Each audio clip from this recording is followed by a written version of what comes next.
What is that noise?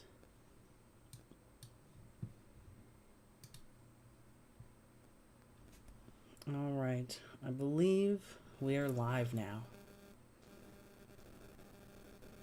Oh, that's cool. I go onto YouTube and immediately see that. That's pretty sick, except for the fact that Horus does not have a beard. But I wouldn't want him to shave his face off just for a cosplay. But that's pretty sick. Usually the armor that people wear for the Warhammer cosplays are kind of weird looking because obviously our anatomy is not the same as their anatomy. But anyways, welcome to the stream. It is 11:06 p.m. my time, and we are the 31st of December, moving into the New Year's very soon. And I'll be starting the New Year's out with just some basic art, some cataloging, and talking. I'll be cataloging my Magic the Gathering cards on the Dragon Shield MtG app. Actually, let me see if my voice is coming through clear.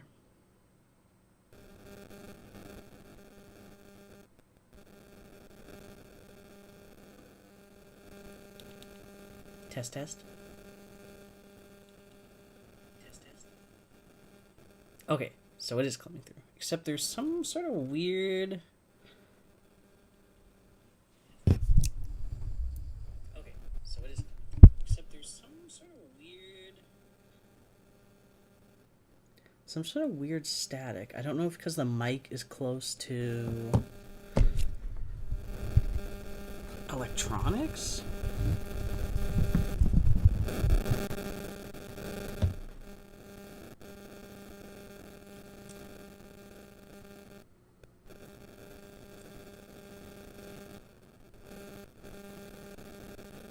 Oh, that's so bad.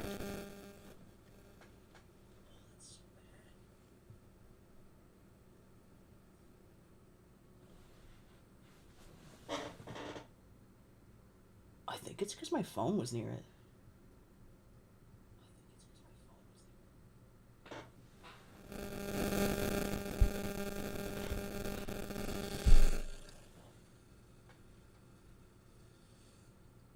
Oh, it's because my phone was near the microphone. That's crazy. I didn't think...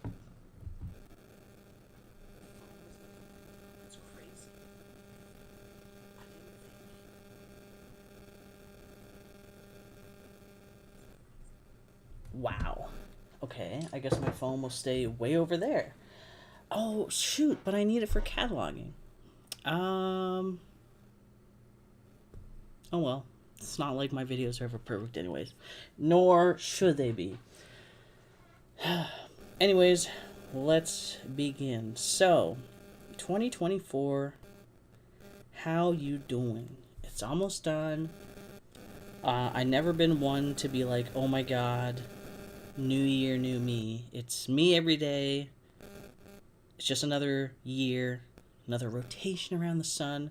However, it is a good time to reflect and I suppose come up with come up with some plans for the future. It's like a clean slate you can start on. So, I will be starting a clean slate. So this year, some unfortunate stuff happened. Nothing bad per se, I guess. I am on a pension and I don't think technically I'm on long-term disability yet, but I kind of am because I got medically released from the military in 2022. And 2 years after my release, essentially you have 2 years and then you have to figure out if you can go back to work. I cannot go back to work yet because of medical issues. And essentially, my medical payments, which is, I would say, 80% of my income right now, was cut off. So I had to go about 2 months without being able to pay my bills. And essentially, because your bills come out automatically for most people, your account just goes in the negative. So any extra money you get in gets quickly swallowed up by the negative balance in your account, which really sucked. Luckily, I was able to get some financial aid. However, before the financial aid was able to come into the picture, I unfortunately had to sell, or not really had to, but it was the only way I could guarantee to keep my apartment, keep my power on, all that fun stuff when stuff goes sideways in your life. So I sold my entire Magic the Gathering collection.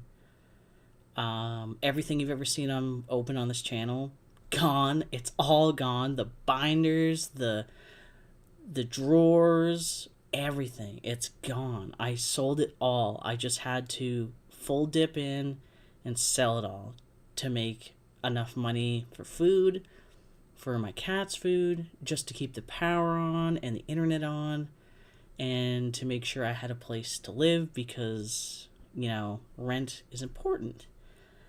So that was quite the hard bullet to bite.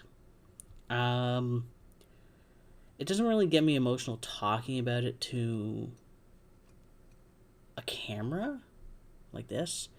But when I'm talking to people face to face in person at my local game store, I can feel myself like, because people truly express how saddening it was to see me have to do that. And it was. It did really suck. I only just started getting back to going to my local game store, Cardboard Slingers, in the past week. And I think I sold everything, my goodness, probably a month or two ago. I'm not quite sure anymore. It was pretty recent.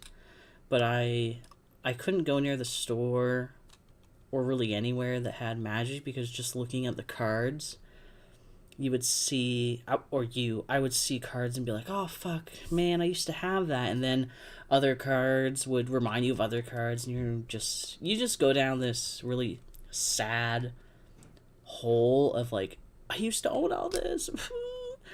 And a lot of my cards are sentimental to me because I love artwork. A lot of them had memories attached to them. Luckily, I was able to keep a few, like a picture frame worth of cards that had extreme sentimental value, and I wouldn't part with them no matter how valuable they were. I might be able to actually show them. You know what? I will, because they're kind of Velcro to the wall. Hold still. I'm going to get out and bring it over.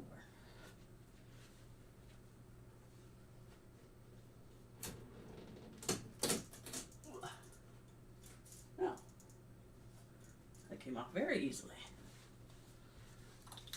I'm gonna keep my phone away from the microphone while we're not using it so it doesn't get that buzzing in your ear. But here we are. So this is a cool picture frame. I got all this stuff here.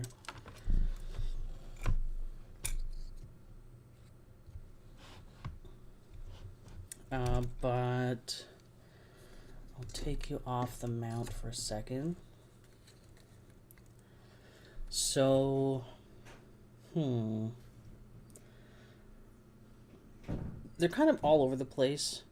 Not all of these have sentimental value because of individuals, but most of them do. So, this one in particular, it's not a Magic card, but I could have sold this for like $300. This is the Van Gogh Pikachu. Last December, I I came across this place called Battle Rattle, and they were selling Pokemon cards. They had a lot of older Pokemon cards at the time, which was really cool. Bought quite a few of them, and then this came out when they became their own card store, or the owner separated from their tactical store to make a card store. That's really... The light is in the way. Where's the light? Like this? I don't know. But separated, and they put this up. They got this traded in. There we go. And I messaged them. Completely new person. They have no idea who I am. And I was like, can you put that on hold for me? Because I really wanted this Van Gogh Pikachu, and I knew if I didn't get it locally, I was never going to get it. Because I just don't like ordering expensive things online, especially cards. Cards are like an in-the-moment type of purchase. Want to have it in your hand right away. So there's a better satisfaction. So they said yes, surprisingly. And I found out later on that one of my now friends, Adam, was the reason this card got put aside for me. So technically, and I've said this to my friend Rich, technically, it's thanks to Adam that I'm friends with everyone. Technically, because if he had not put this aside, it would not have sparked me coming back to the store constantly, or if they said, no, we won't put it on hold for you, I would have never went in to buy it, and I wouldn't have talked to everyone. So that's how I got that. This is essentially the beginning of my friendship with everyone I have now this year. Like I said, December was the first year anniversary of the store, and they are growing like crazy. It's really awesome. So that's there. But as for the rest of the Magic the Gathering cards that are here, so this one right here is Stone Calendar. I kept this one, or made sure to keep this one, because Adam gave me this when I first started learning how to play Magic. I've been collecting the cards for years because I love the artwork on them, but I never knew how to play. And so after hanging out with them from this, I can't remember exactly what got me into playing. I think it was just... I think it might have been Adam as well, who was like, oh, well, you can do this and that, because I was like, oh, I want to build a dragon deck. And I, of course, my first Magic the Gathering deck ever is Commander, and I want to build the Dragon. Haha. So he gave me the Stone Calendar for free, complete stranger at the time. Stone Calendar for free to help me with, casting those big dragons, which was hilarious. And so I've kept this because of that. Months and months later, these two come from the same thing. The Raining Cats and Dog deck came out. Me and my friend Richard, who owns a store, we became friends. Me, Richard, Adam, and Derek were slowly becoming friends, and I'd helped Rich out a lot with his shop getting it together. I was just kind of a random person who was like, hey, if you need help, I really like helping people. So I bought this one, but I wouldn't have been able to buy it if essentially Rich didn't put it aside for me, because he ordered the Raining Cats and Dogs deck and opened them and sold all the cards separately. This is a token that came with the deck, and this is the most cutest little doggy. He's so cute. And I was like, oh my god, I want it. And so I put it aside, and then before we left for the day or something, he gave it to me. He just gave me this token, which at the time was like a $30 to $20 token. And he just said, thank you for all the help. So I got to keep this. And this is not Magic, but Derek gave me this. My friend Derek gave me this recently, actually, because he wanted me to have a sentimental card that he gave me, although technically he gave me this one as well. Oh, and this is also from the Raining Cats and Dogs deck as well. But he gave me this one as well, which I love. This is from Mystery 2. And then this right here is Camilla, the Seed Miser, the raised foil from Bloomborough. And I kept this one because this is the biggest pull I've ever pulled in my life. A raised foil from, obviously, a collector's pack. And Hazel, I'm keeping forever. Because I traded a starter deck from, oh, what's the horror set called that just came out? Not Murders. Whatever it's called. Duskmourn. My friend Adam, he basically gave me an offer. He's like, I will give you this if you buy me one of the starter decks from Duskmourn and something else. And the price of those things did not even come close to how much this card is worth. But because he knows, I actually had a Hazel deck at the time. Like, I bought the Precon and I turned it into what I called Swamp Creatures deck. Because it made a lot of squirrels, but it definitely wasn't squirrel-oriented. And I was a nasty person. And with all my squirrels, I also had Triumph of the Horde in that deck as well. But he essentially, I say he essentially gave this to me because the deck was only like $80 or $90, and whatever the other thing was, like, this card is $400+. It's gross. So keeping this forever. Maybe one day I'll have a Hazel deck again. These two were in the same deck, which I loved. This card right here is the good old Skittles. We just call him Skittles because, well, his name is hard to pronounce and Skittles is easier. So this right here was given to me by a lovely man named Two. Yep, his name is Two. He just gave it to me, straight out. And I love Phyrexians, and the fact that it's Japanese, I absolutely adore. Very nice guy. It was a pleasure meeting him. It was fantastic. Absolutely wonderful dude. And then down here, this is my first mystery booster I ever opened, and there's like these little joke cards in them.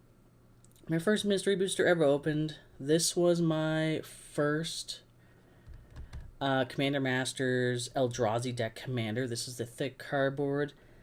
This right here is just an art I have always loved. I can't really bring the camera over too far. Art I always loved. This is Douglas Schuller's art. And this is Mark Poole. However, this one was just collected because handsome white knight Chin Man. That's what I call him. And this one right here is Crusade. It's a banned card. It's banned for insert Wizards of the Coast reasons. But it is by Mark Poole. Mark Poole and Douglas Schuller are my two favorite artists in Magic. But the main reason I kept this one is because my friend Richard got me this for my birthday, and I was just like, oh my god. I had a alpha Crusade that got sold with my collection. Could have kept the alpha, but I kept this one instead, because this one was gifted to me from Richard for my birthday. So absolutely had to keep these. And then down here is just Giovanni, pretty much.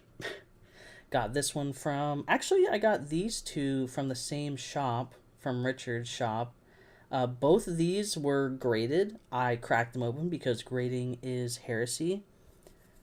And why get your cards graded when you could put them in a beautiful display like this? But this, for a time, was all I had left of thousands of dollars of Magic cards. This is it. This is all I had left. My decks were gone. Everything was gone. Like, all the binders, all the cool stuff I've ever opened on my channel that's Magic related, it's all gone. I don't own it anymore. I don't own a splinter of it anymore. Which really sucks. And it's still heartbreaking to see stuff I used to have. However,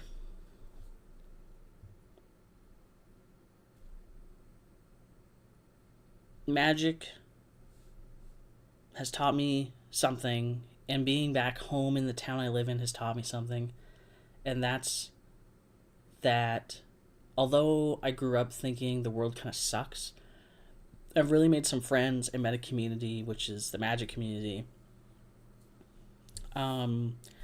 and realized the world doesn't suck necessarily. You know that whole So a lot of people found out the story got around that I lost, not lost, but I had to sell my whole collection.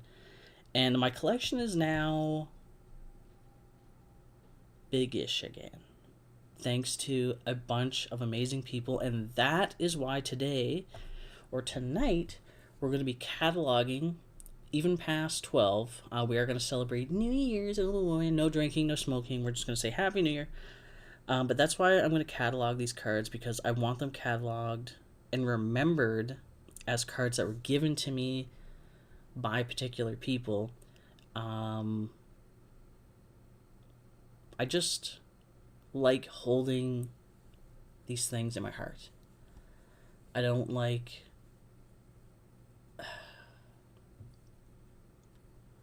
I say I'm not a sentimental person, but I am. So, without further ado, we are going to start. We're going to bring the phone back over. We will do some painting. Actually, before we get to painting, or before we get to cataloging, because I know that's probably going to be boring to watch this afterwards, or even now it might be boring, whatever. Before we get into cataloging, a hobby I got into, thanks to Adam once again, is Warhammer. I haven't learned how to play it yet, but he gave me a bunch of this, essentially. You know, just a bunch of leftover stuff. These are the Tyranids. I call them adorable space puppies. So these are Tyranids, but before I got into painting these, he gave me some other stuff which I've now used up, and my first model I painted was this guy. If the camera would focus on him. Yeah, so my first model I painted was this guy. This is my first... I know this is Age of Sigmar now, but this is the first model I painted.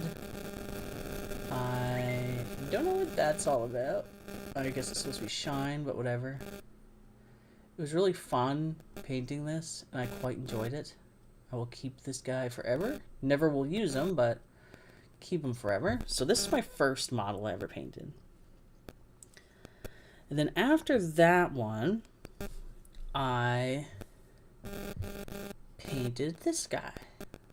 I was like, ooh, a Tyranid with black skin and this brassy gold armor. And the other reason is because Adam also gave me some of his spare paints, so I only had a limited amount of paints to practice with, but what I did have, I created, you know, some basic stuff to practice. Practice some of the edging. I wonder how good this camera is at focusing. Wow, this camera is better at focusing than my phone. But yeah, did this. This is a 3D base. Adam printed off a 3D base, a 3D printed base. But this was my second guy. And who was my third? My third guy was, yes, this dude. So this is my third guy. He came from, I don't know which kit he came from. It's like one of the plastic see-through kits, which he had another dude that's supposed to be coming out from it.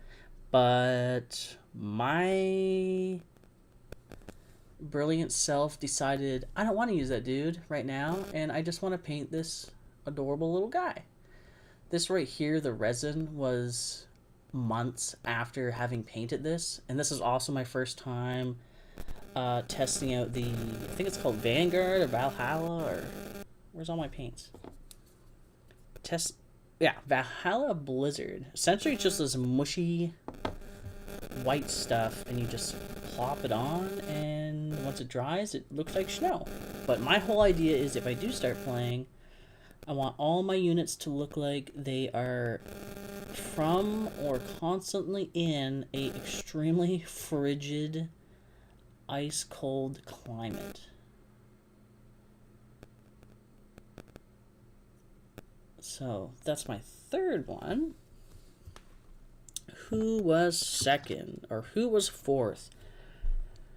My fourth figure was now going to be my commander, the person who will lead my army. Like I said, I haven't learned any how to play. I'm just painting right now because this painting alone is an awesome hobby. So my fourth figure I painted was Trazyn the Infinite. Adam introduced me to this character and I'm instantly in love with him. So yeah, been getting into a lot of lore with the Necrons, with everything really. And yeah, Trazyn's awesome. He essentially has these Tesseract cubes, imprisonments, holders, Pokeballs, Poke Square.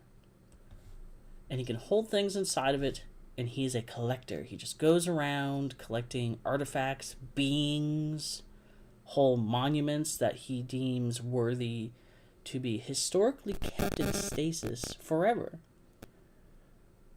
for when the time comes for it to be used and learned from again. So this is my fourth guy. And same thing again, I use the Valhalla Blizzard.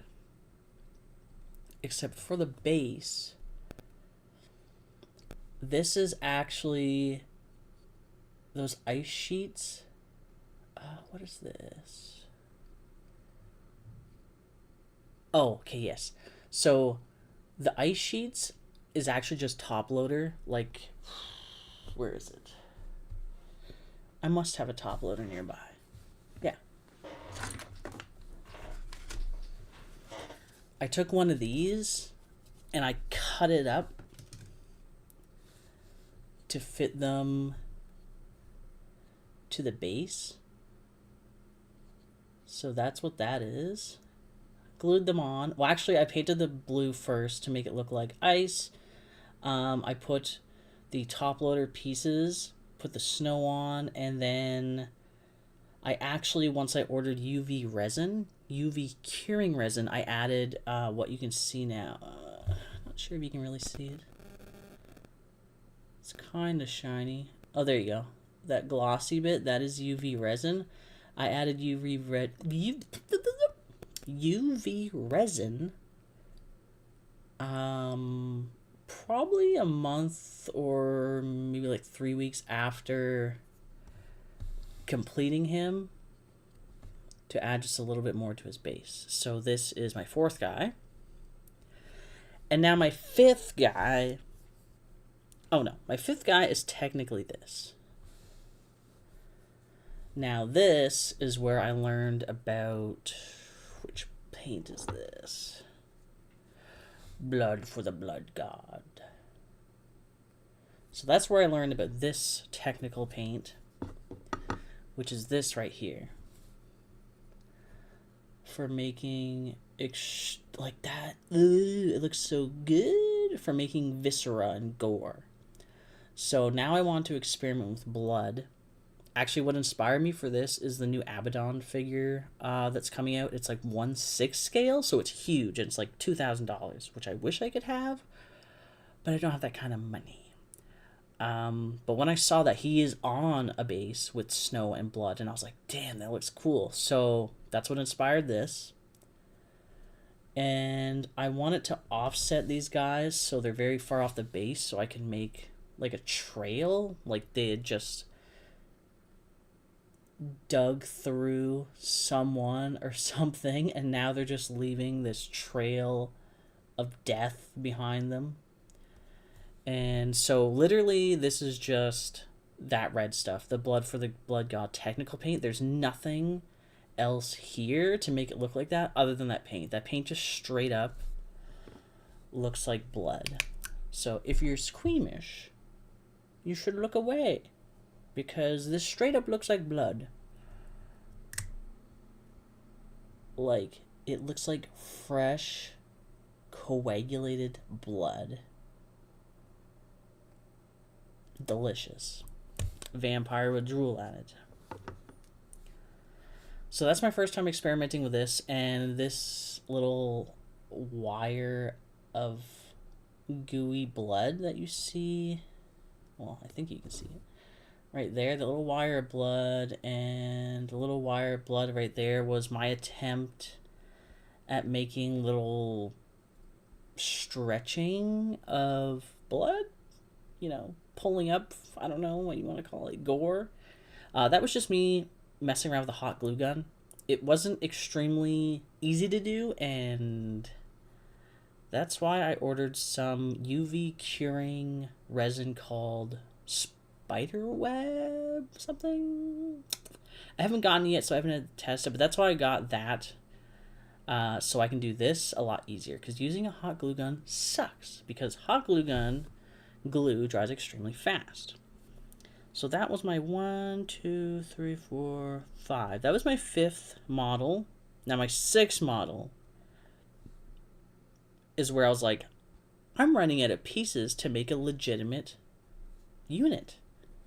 So what I did was I took leftovers from the Age of Sigmar dude that my friend gave me. Leftovers from them, because I didn't have a bunch of parts left. Like I said, these are all spare parts. And some leftover Necron parts. And we made this boy.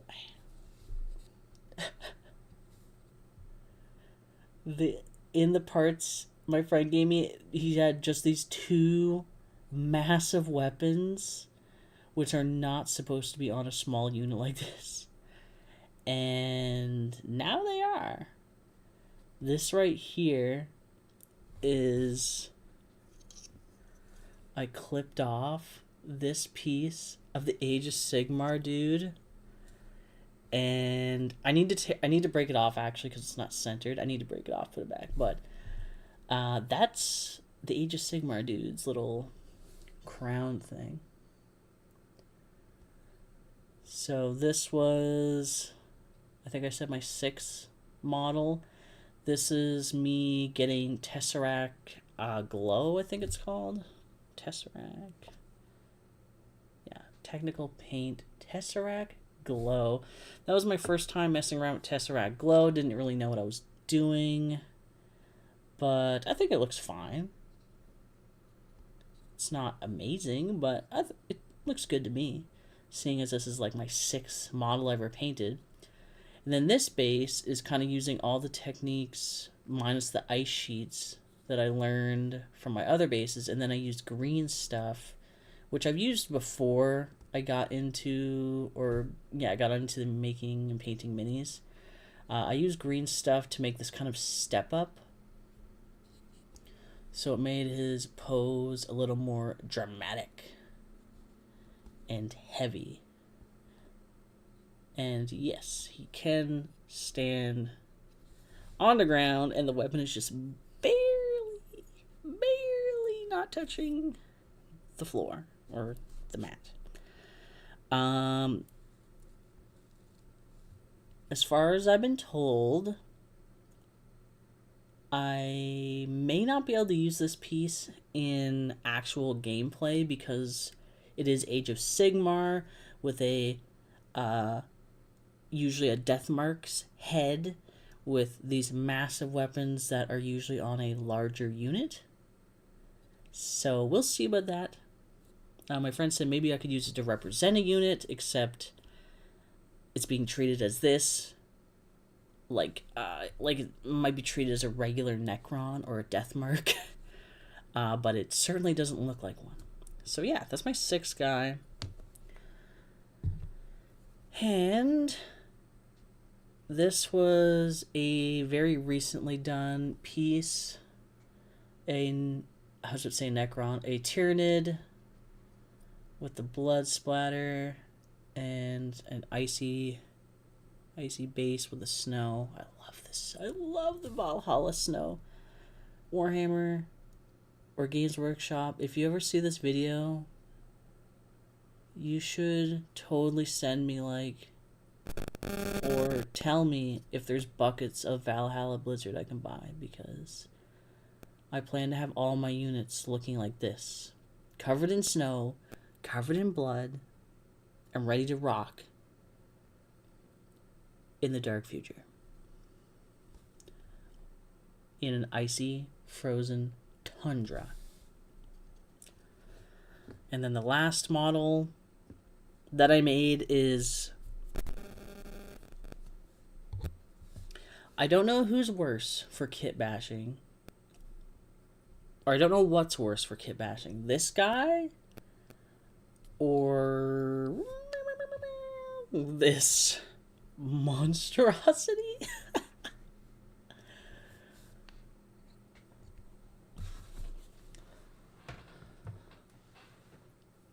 So, this body, along with this umbilical tail-like thing, was supposed to be on a dude that came with this. So it's supposed to be kind of like that, if the model was put together. Like, actually, this piece right here is supposed to go in that hole. Oops. Don't care. But I decided I'm not going to use those parts, like I said before. So now, it is this. I don't know what this is. It's a Necron, of course. I have all my Necron stuff in Trazin's colors, so the steel and the blue chest. And what else? This is a leftover weapon that does not belong to this kit. It was just a leftover weapon. It was originally a 90-degree elbow joint, and I snipped it and made it so it's like this type of pose. This is not the arm that came with it. This is not the head that came with it. I'm sad because... well, I'm not sad. I do like it, but... I did have some leftover... I'm just going to call them Deathmark heads. The head where it's like this one. I love that. I love that head so much. So that's not the head that came with it. The original head was like this long-chinned guy. And then this... these arms... these extra arms are actually the legs off of this dead guy. Because I only had this body, this chest piece, which belonged to him, and a head left. That's all I had. That's all I had left for Necron pieces after I put this dude together. So I was like, what do I do? Like, I don't want to waste a whole torso and legs. So I was like, cut his legs off. This dude can have 4 arms. Hell yeah. And these scythe things, I made them in a green stuff. It's not amazing. It's not perfect. But I like it. He's cool. Oh yeah, this is the back. Very nice. And once again, the cold, frigid, snowy platform. And this right here is actually just... well, this base is custom, actually. So this is just a blank little base, like this one. This little base, same one. It started off like this, and then I added green stuff to make these kind of...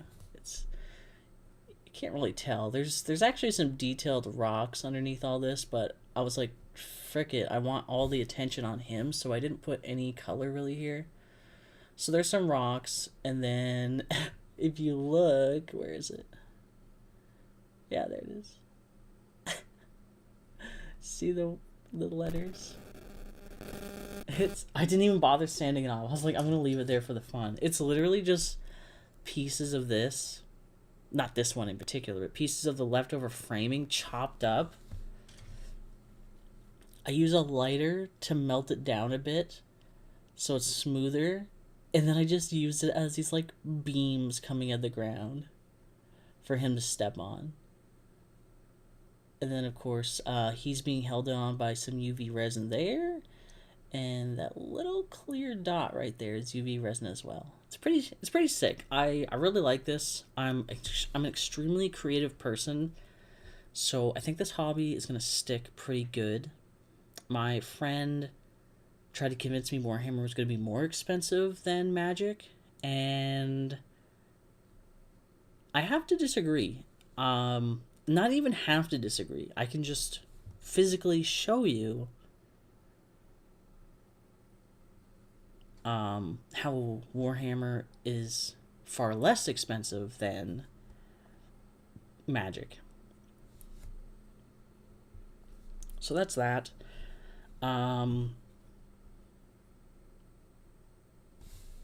Let's use the, I don't want to call them Christmas sets, but these big boxes. One of them that came out was called the Hyper Crypt. I was kind of humming and hawing over getting it, and I was like, no, I don't really like the units in it. Don't really care for them. But that Hyper Crypt is $290 something Canadian. And with that whole kit, once it's painted, now of course you have to have the paints and brush, but really realistically you don't have to have Citadel paints, you don't have to have Citadel brushes. So that kit, you buy it, paint it, and you're playing the game once you get the codex and whatever other small stuff, dice, etc. Which if you're playing Magic, you have dice. Blah blah blah. Anyway, so that's like, let's say that's like almost $500 for that whole kit. You're playing, you're good to go. Now, with Magic, if you buy a pre-con, that's like $80-$90. And if you want to upgrade it, which most people do, because pre-cons aren't the most powerful things in the world, you're going to have to spend some money. And good lands alone are like $20 to $50.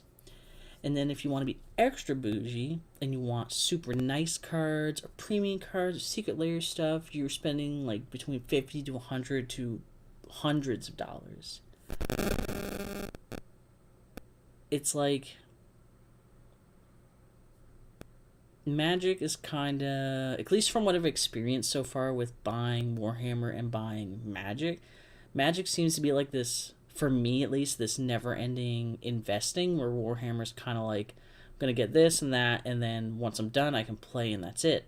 Then if I want to buy another figure and paint it, then I can. But, I don't know, Magic, the individual cards are far more expensive than a whole army of Warhammer stuff.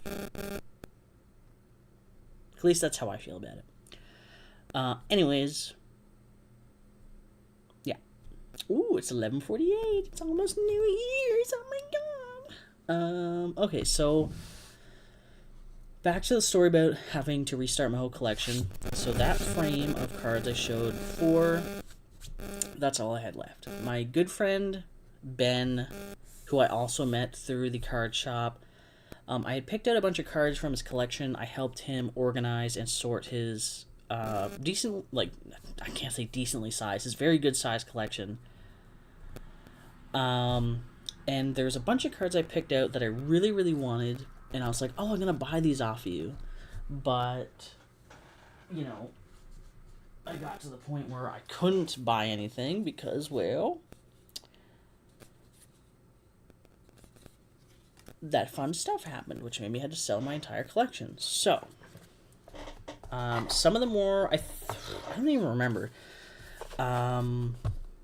He gave me, so this whole box is like cards I picked out from his collection that I wanted and that I want to buy off him, but he came to me and said, these are the cards you're going to buy.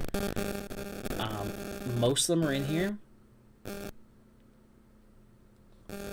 Obviously, like, I'm so thankful for the Magic community because they've just, like, my collection went from a picture frame of cards to now I'm back to, oh my god, what am I going to do with all this? But luckily, it's small enough right now, it's manageable, and you know what I'm doing? I'm cataloging it all. I'm going to know every single card that I own and how many I have and who gave me them. So we're going to start with this, and you're going to enjoy the buzzing noise that you're probably still hearing. And we're going to catalog this on my Dragon Shield app under a folder that's like Ben or something. You know, just so I know.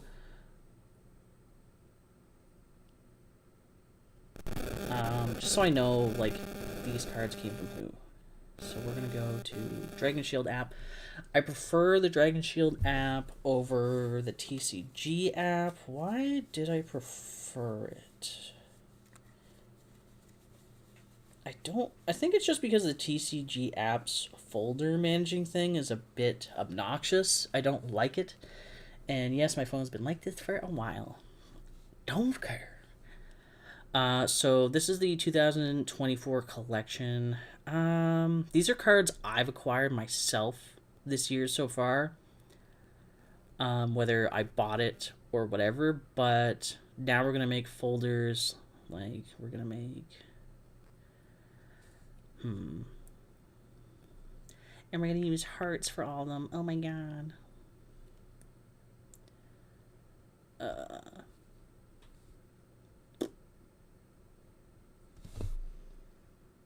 Where's the emojis? Look at all them hearts. We already have red, so let's go with orange, even though I don't know what's going to be in any particular order. Let's say, what should we call them? I don't remember. When it comes to making lists and stuff, I am meticulously, what's another word? Meticulously unproductive. Okay, so this one's called 2024 collection, not for sale. So this folder should be called Heart 2024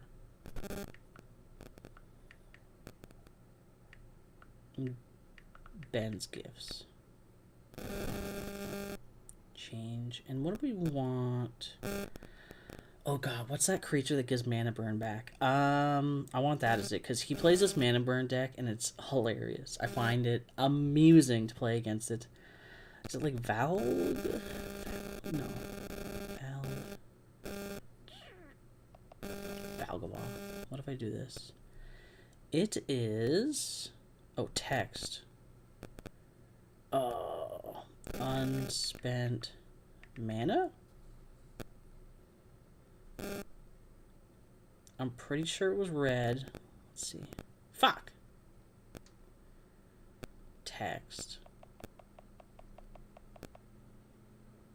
Mana pool. Search. Oh, come on. Is it not red? No, it's multicolor. Technically. Oh, wait. Did I click mana cost? Color and mana color. Identity. Stats. Format. Fuck it. You know what? I'm gonna Google MtG cards that bring back mana burn.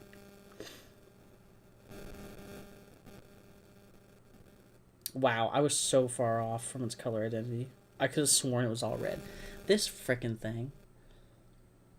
Urlock of the Scorched Thrash. Vigilance. A player losing unspent mana causes that player to lose that much life. And you can pay 1, and each player gets 3 mana, and then you can go to your combat phase. Everyone loses that mana, and yeah, you see how it works. His deck that he has with this is gross, so Urlock of the Scorched Thrash. That's who we're going to put as the icon.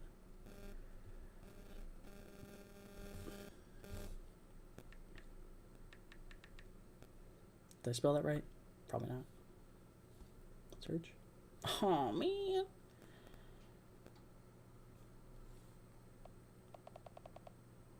Return. Search. What? Urlock. Oh, he's right there. He's right there. We'll use this. And save. So now what we're going to do is add all these cards. I do have some perfect fits here, but shit, I should have bought some more. Oh, where did my perfect fits go? Oh no! I threw them somewhere. Oh. Well, this is all I have for perfect fits. I even gave away all my perfect fits. Like, I threw everything into my collection, like my bundle of collection, to guarantee it would sell. It sucked.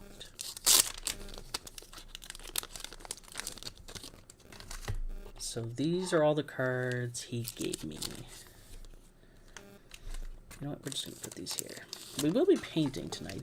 5 minutes and then Happy New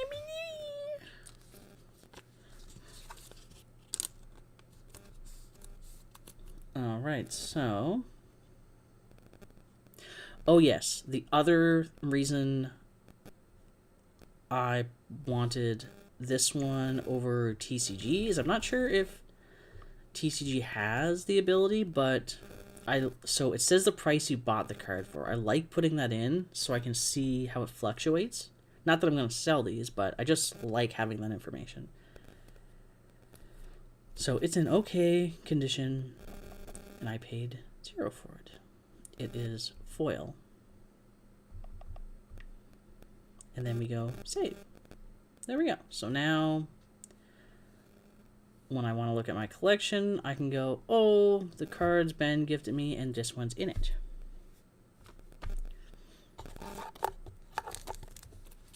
And you'll start to see a bit of a pattern with the creatures that are here. Whether I make a deck with these, who knows? Probably not. I still love Magic the Gathering for its art. That's where I started collecting them, and that's where I will continue to collect them, regardless. I can scan, but honestly, it's just easier to do this because almost no app is perfect at scanning cards, especially if they're foil. And yeah. Dread Drone. Oh, look, another Eldrazi. Oh, wow.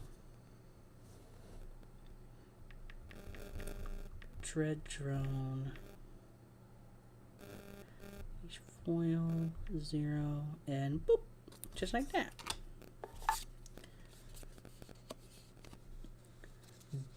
Dunland, Kraben, Bard. I love now that these full art... Yeah, it's full art. It's not even extended. Extended's this is full art. I love that full art is a thing now because some cards are beautiful in their full art form. Or I can appreciate the art a bit more in my hand. A Drider. Super cool spider dude. Oh, it's 11:58. I can hear fireworks going off. It's not time yet. Wow. Drider. Bro. Drider, he's non-foil. Save. Rampant Growth with this adorable creature on it. I've never heard growth before.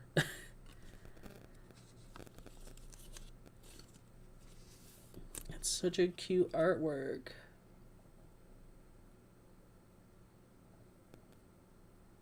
Oh, 1 more minute on the computer and then it's Happy New Year. Oh my god. POV world ends live? No, please no. I swear to goodness. Rampant. Bro, I can't spell.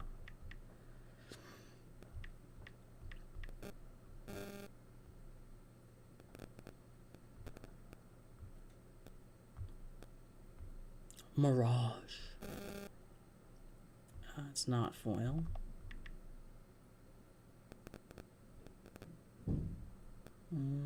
It's in okay condition.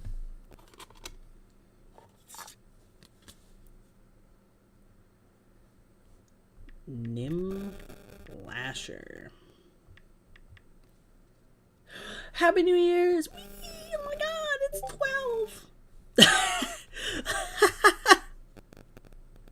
Happy New Year, 50 Necron? What? I'm glad that could have been so much worse.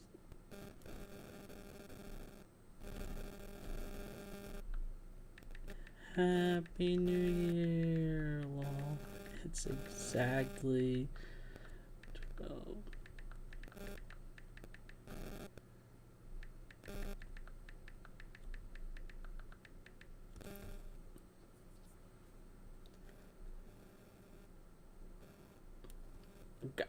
Just a moment, gotta say Happy New Year in like 20 different chats.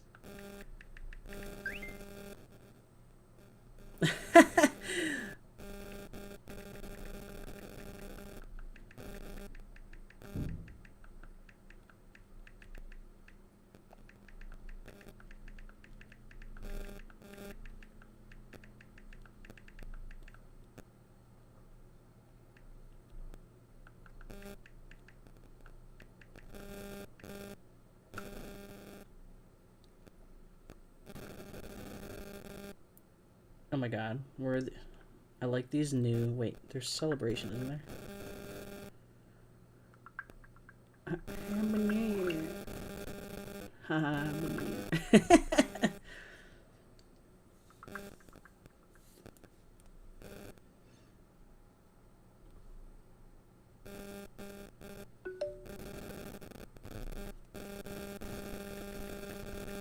Oh my god. Happy New Year. Happy New Year. Oh! That's cool! Wait, I'm gonna delete this text. So you guys can't see.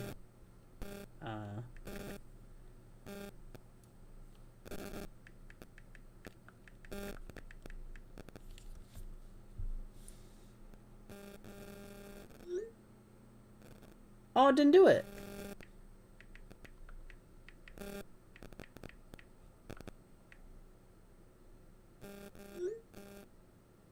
That's so lame. Why did it do it on that one? What did I type on the other one? I just typed Happy New Year. Oh well, we got to see that little thing on the phone. Gotta text everyone. You know what? I need to copy, send.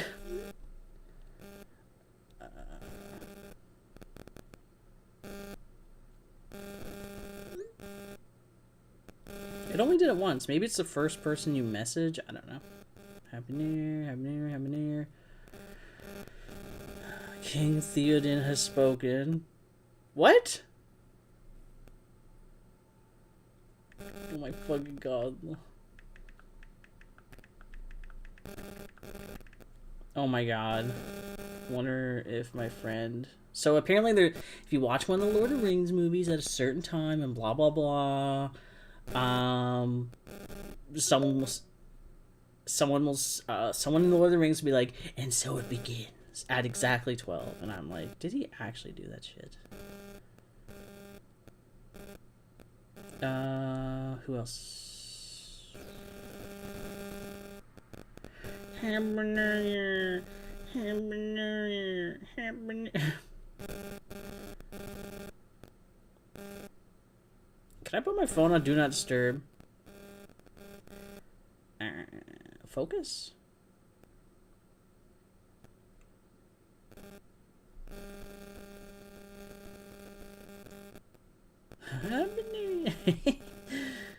Okay, let's see if that works. If you guys see an unwanted message, well, or I can just leave my phone down here. Can you see my phone? You can see it slightly. Then you cannot see my horrible spelling. So Nimlasher and foil. Same. This is from Mirrodin, I think. Oh, excuse me. Ah, here we go. New Phyrexia. The little furnace scamp. Isn't he cute? Isn't he kawaii? No? Well, fuck you. Okay. Furnace scamp.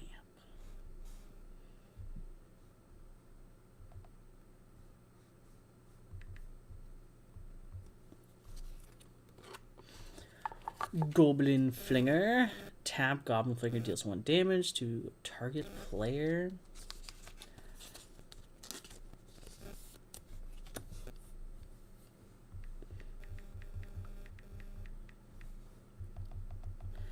I'm glad you guys can't see my typing. Goblin Flinger. This is from Magic 2012.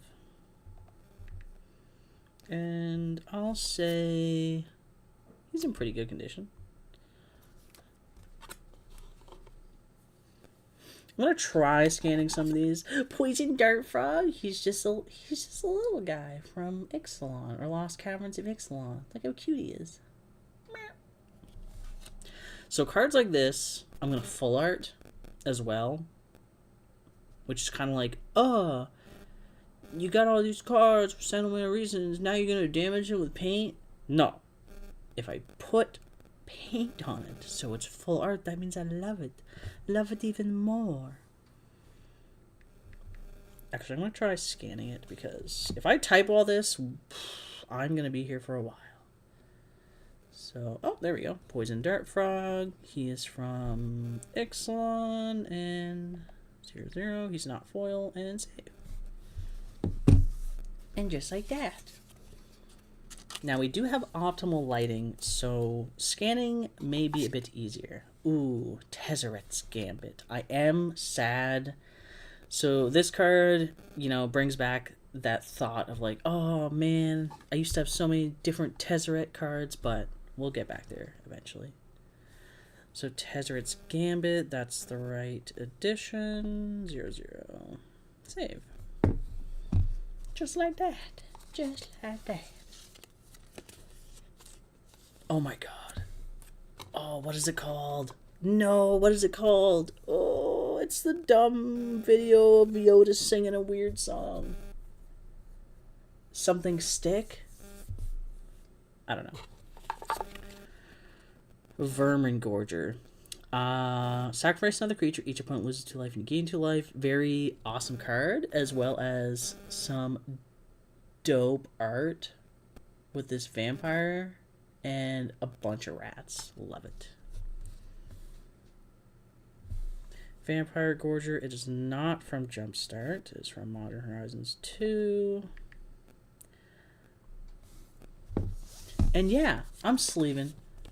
Happy New Year's! Game Player Broski. Happy New Year's. I remember you. You've been in my stream before. Hello.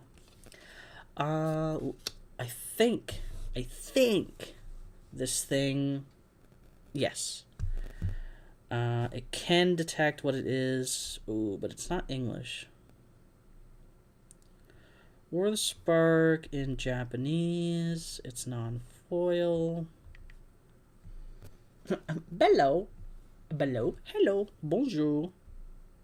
I don't know how to speak French. Please don't speak French in my chat. I can't speak any other language other than English, unfortunately. Ooh, here's another one. Love this. I love this. I love Phyrexians. If it would focus. Numbing Dose. No. What? Mais pourquoi? Something. Why? Why? Pourquoi is why, isn't it? If I'm reading that correct. Numbing Dose. Look at that big old needle. Look at that big ass needle. Holy shizer. That dude's so sick looking. Phyrexians are just gnarly looking. I love them. I love them. I love. Oh yeah, let's see if it can scan the foilies. Yes, it did. Nice. So Numbing Dose. It is from New Phyrexia. Smash? Oh my god, should I play Smash or pass with everything?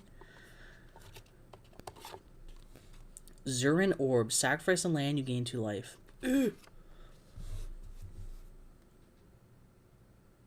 Yeah, this one it's like, I don't want to scan that. What is that foily crap?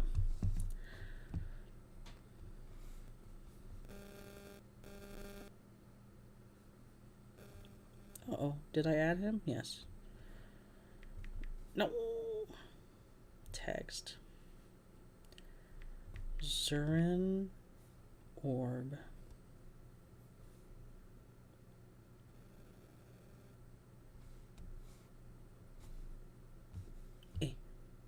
Zurin Orb is from Modern... What? What's the difference? Modern Horizons. Let's foil. Modern Horizons 2, sorry.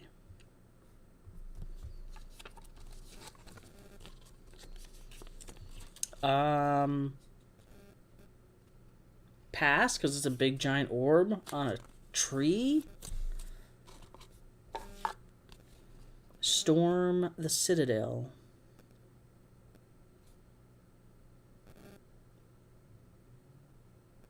That's kind of... You know what? We're only doing it on creatures because that's a whole ass scene. Storm the Citadel. This is from War of the Spark. 0 save.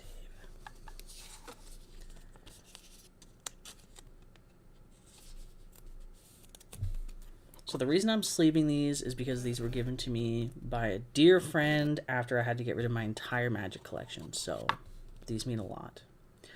Holy Day. Smash, smash, pass. Pass, he's too young in the background and can't tell, so pass.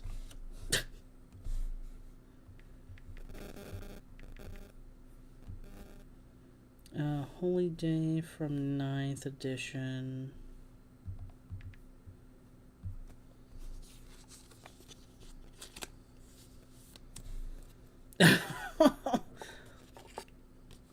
Obviously smash. No, pass. Look at that. I love this card. Fearless Fledgling. Look at that thing. Oh my god, it's a griffin. Whenever a land enters the battlefield under control, put a +1 counter on Fearless Fledgling against flying until end of turn. Whatever. What? Wow. That's adorable. It's so derpy. I will full art the shit out of that card. How are you doing, broski?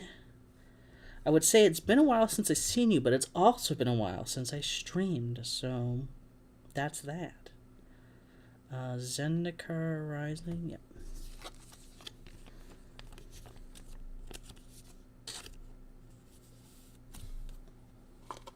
Ooh, here we go. Some retro... Oh, I'm supposed to be scanning these. Some retro bordered lands, or just lands from the good old days. You seen the new Squid Game? I have not. Do you mean like season 2? I have not, but feel free to talk about it. I do not mind spoilers. Spoilers usually is what makes me want to watch something.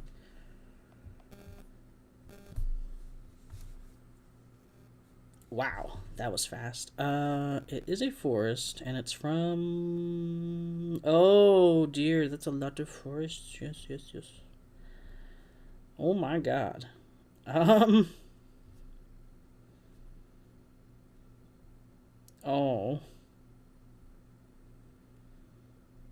We're looking for the symbol. We're looking for the symbol. I don't know what set that is either, so it doesn't help.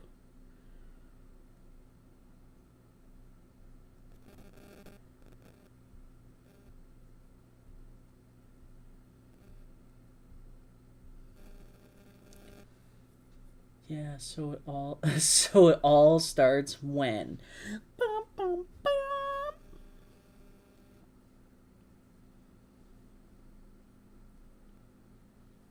Look at all those Pegasi. There it is, Onslaught. Does it even have it? Oh my god, it does have a number. It's 349. Bro, I could have just... Oh, wow, it's a whole doll here.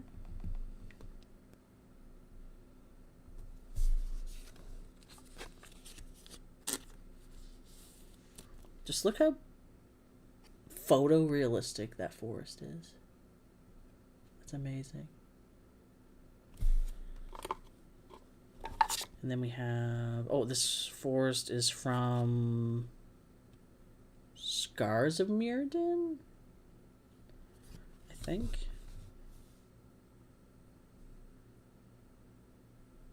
See? Like, even when it's not a foil card, it's kind of like, I don't know what I'm looking at. So we go text.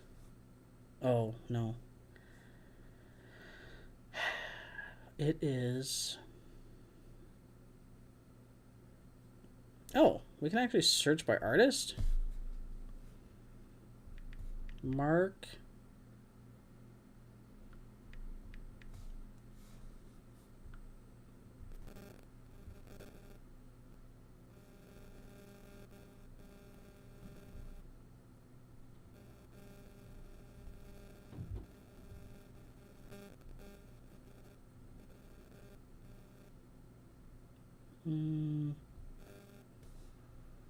Oh, wow. Wait, what? Set mirror 248. That was on whatever. It all started when the Fire Nation attacked.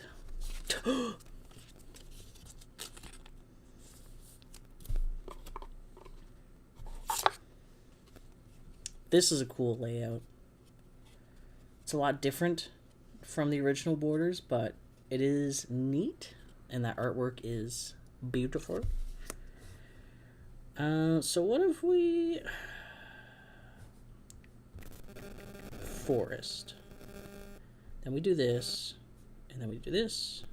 Set M21. M21... 3... Yes, we found it.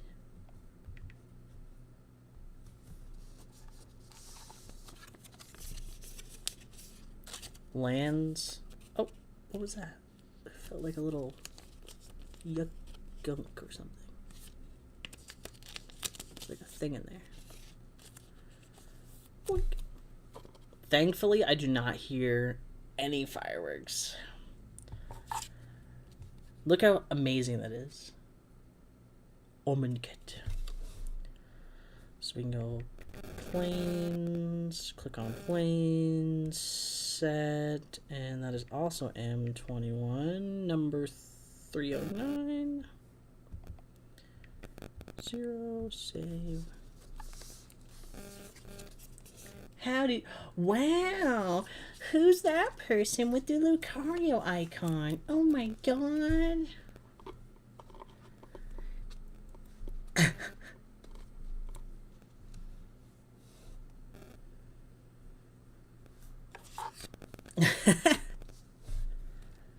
I don't know who that is. Probably one of my best friends. Wow.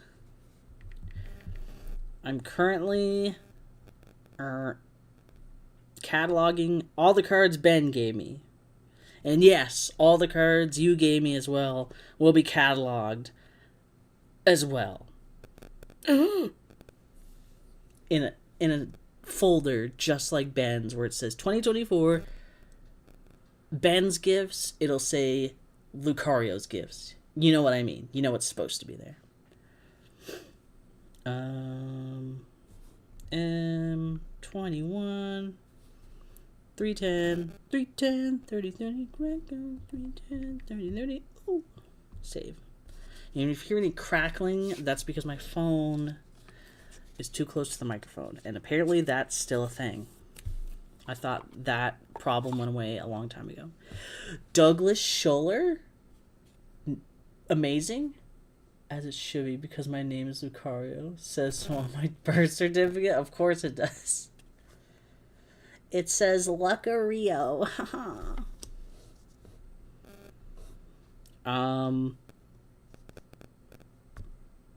Don't know what that set is, but it's probably old. Does it have a number? 335? Can I type 335? 335? Not 9th edition. Oh, classic 6th edition. Cool. If I knew my Roman numerals... yeah, if I knew my Roman numerals, I would have known what that was, but I don't.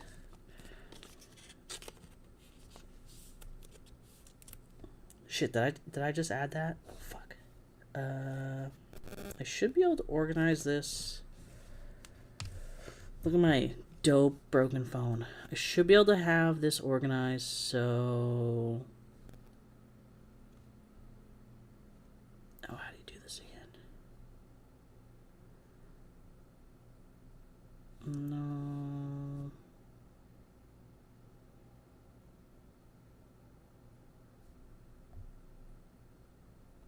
Like this. Mana value. Name, card type, mana value. Current value, date, bot.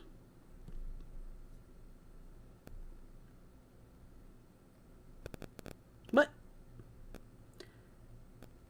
What? Oh no! Date, bot, name, price, market, EDH, set number. I could have sworn there was a way to like... Date, bot, name, price, paid, price, profit, set number, mana value. Well, that's annoying.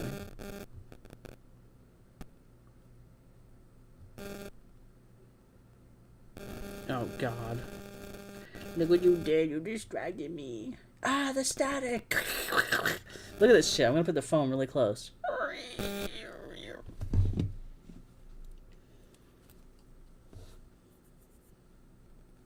Okay, the island is added. I'm going to leave my phone down here, so the static's not so bad. Oh, Lord. This one doesn't even have a symbol. It's an island. We gotta go back to the island.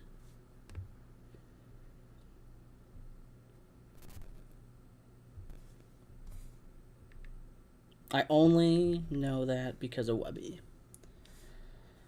Okay, island, and then it does... Oh my god, it doesn't even have a number on it. Some of the newer, older cards have like whatever, just island from 1995. Oh no. Okay, so this is where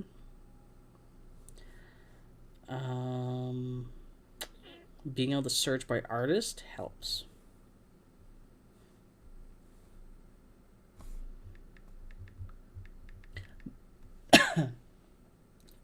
You think it's revised? The eye is a little over. Mark Poyle. Mark Poole. Apply. Island.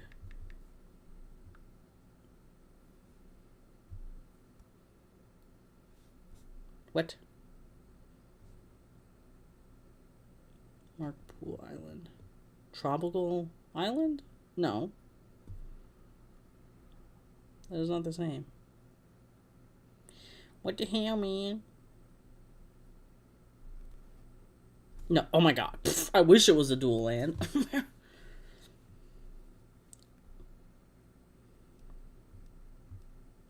I guess we'll just go down to the bottom until there's no set symbols.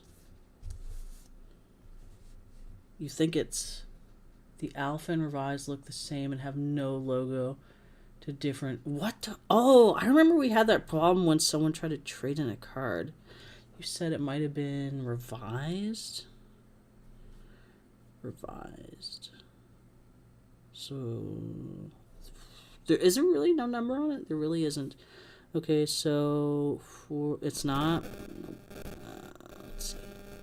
Okay, that's the art. Okay, nope. It has a tab symbol. Shite.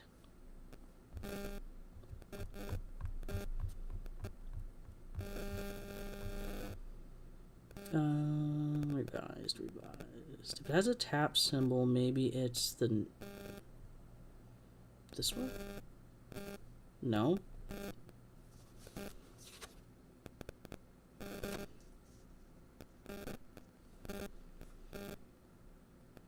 Hmm. Oh my goodness, that's annoying.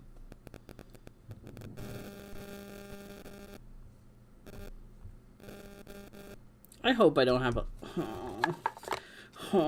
Oh, this one has the old tap thing. I'm looking as well. So it's an old white border land island by Mark Poole, and it has the newer tap symbol. Bro. The worst part is yeah, that's the worst part. When did the tap symbol come out? I don't know. Wait, does it say white border on any of these? Invasions, World Champion.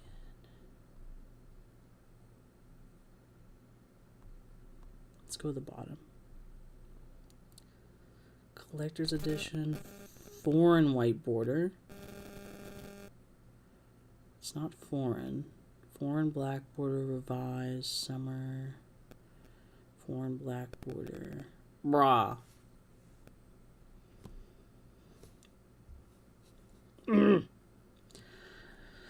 How else can I filter this? Okay. It's an island?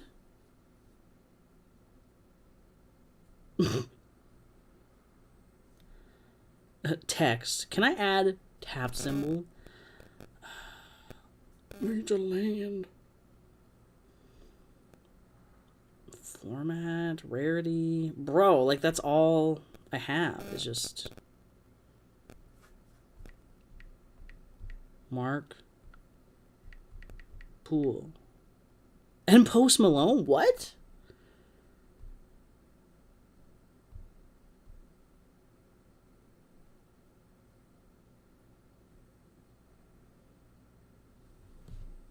Look at all this shit. What? That's not even... Bro. Mark Poole.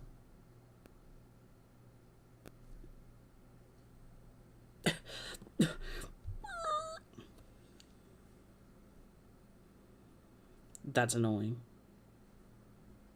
Because it brings me to islands, but it doesn't bring me... These are not all Mark Pools. White border. It's... It looks like revised.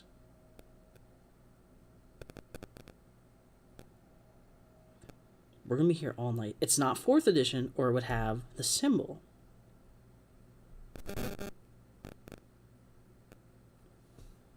It's not Summer Magic, Edgar. I hate that you have to do this every freaking time.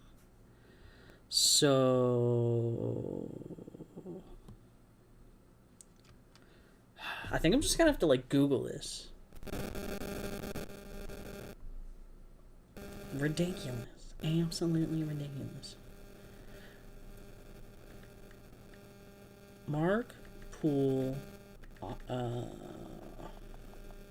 Mark Poole white border island with tap symbol.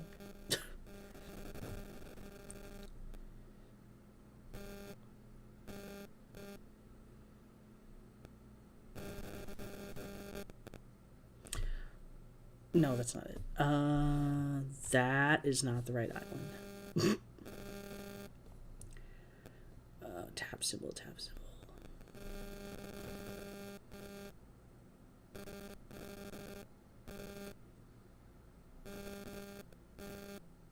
Oh. Magic Gathering C, 4th edition?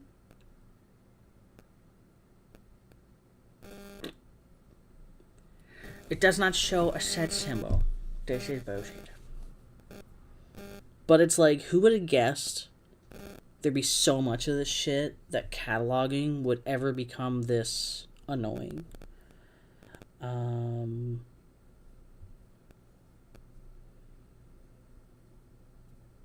My collection. Inventory. So if we go here,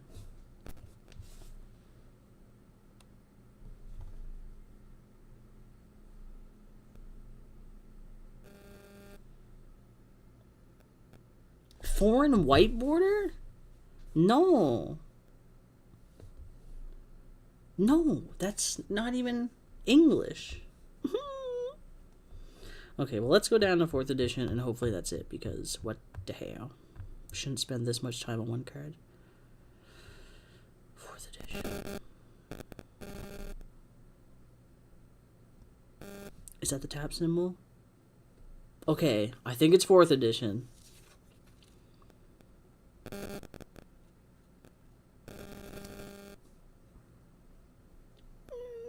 It's 4th? Okay, fuck.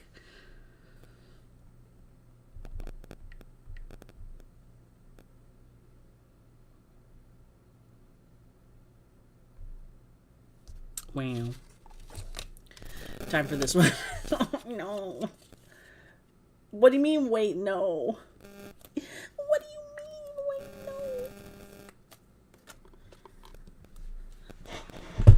It's gotta be. It's gotta be. This doesn't even have a year on it.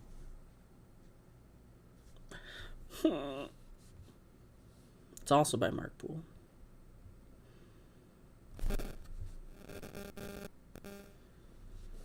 It's not a foreign white border. Stop it.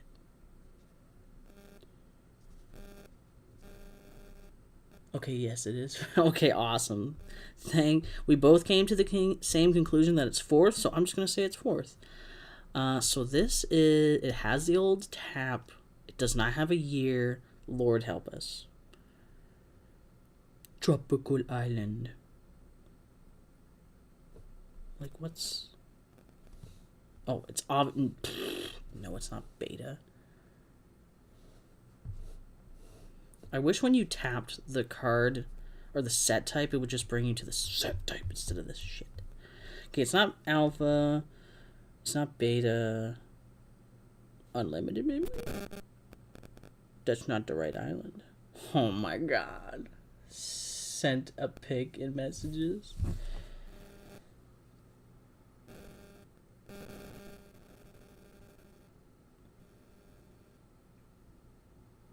Yes, that's what it looks like.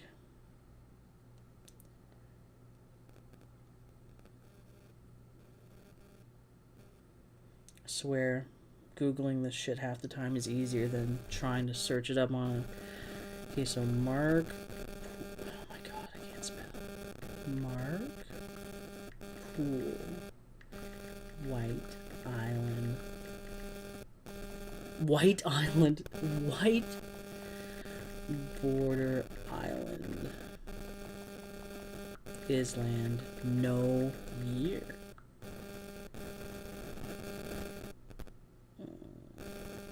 No, that's wrong. With the White Border Island card. Mark Poole. I think it's revised. There's no year. It's very pale. I believe we're going to go with revised for this one. No! No, it wasn't the same artwork. Why am I so stupid?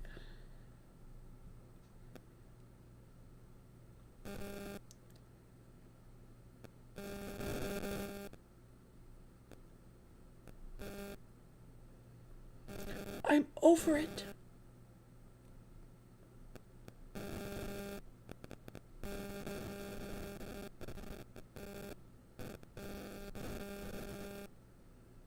Third edition revised? Yes. Okay, that's what that is. Third edition revised. Oh, please no more. Actually, I love Mark Poole's lands, so I want more of them. But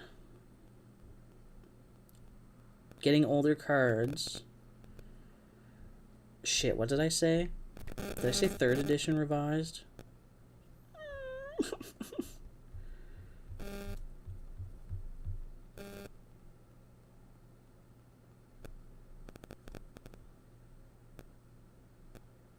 Is there even a third? Oh my god, what did I say? Unlimited? Or did I say unlimited? Oh man. Oh man. Third edition revised. Or is revised third edition?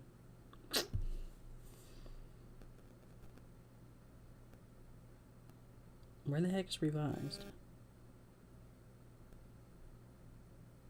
That's not it.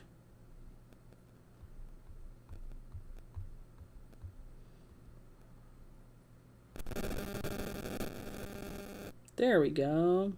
That is it. We did it. Oh my god. It's like a whole dollar Canadian. And now it'll go put into the sleeve. Wow. Whatever. The condition doesn't matter because I'll never sell these. Okay, on to some beautiful, easy to scan stuff. Look, it's Kaldheim. Oh my god.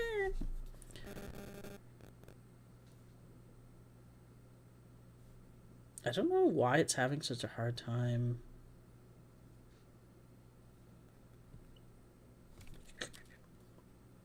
Maybe my camera's dirty.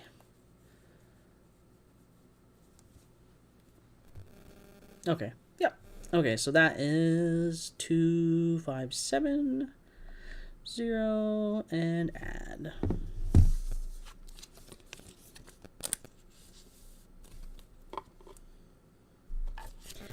A mountain valley. Oh my god. Mountain valley from Dominaria United Commander deck.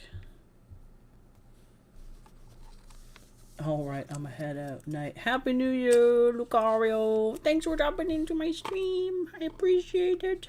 Tomorrow's... Oh, yeah. Closed tomorrow. Yes. See ya. Bye. You are absolutely not going to bed, though. A gold borderland? Well, not this... What? Stalking stones. Look, it's walking. It's coming after you.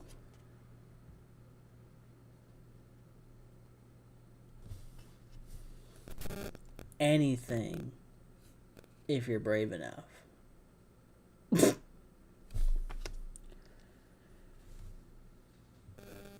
Stalking stones from Mirrodin. What does it do? Add colorless to stalking becomes a 3/3 artifact creature that's still a land. This effect doesn't end at end of turn. Oh. Interesting.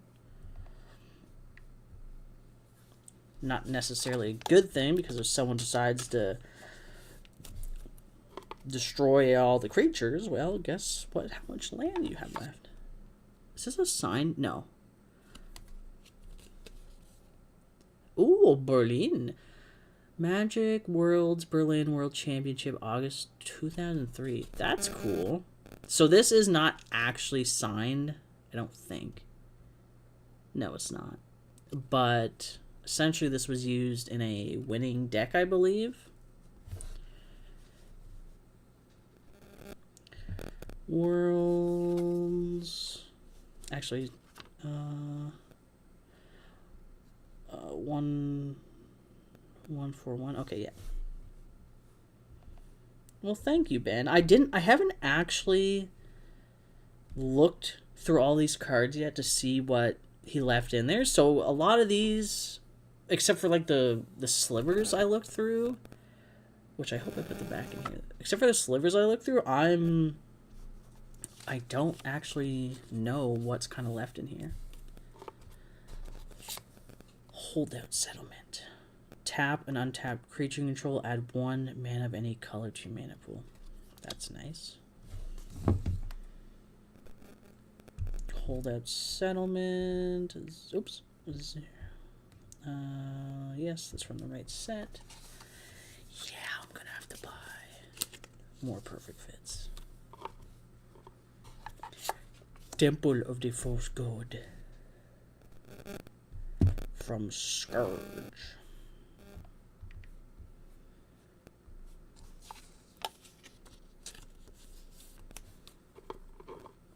A golden egg. Why did I want this card? It's an egg, and it's gold. Mm-hmm. Throw in a Veldrain. When Golden Egg enters the battlefield, draw a card, sacrifice, add 1 mana color, you gain 3 life. Yeah, look, that's useful.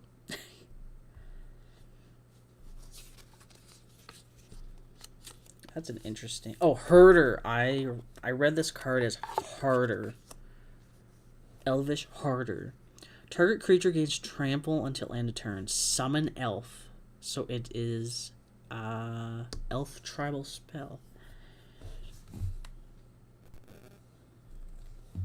Urza Saga.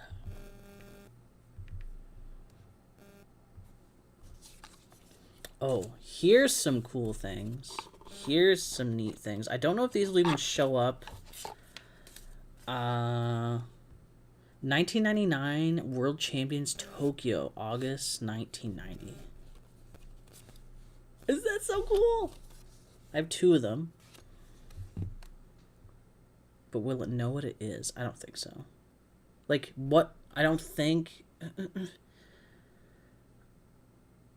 No. It doesn't... It's... Because it's not a card, but I will sleeve these... And if I want to do something, I can just, like, whiteboard marker on it or just draw directly onto this thing.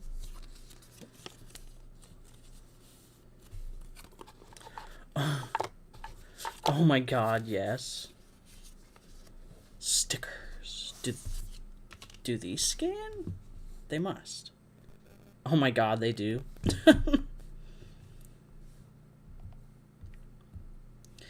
When stickers became official game pieces in Magic the Gathering.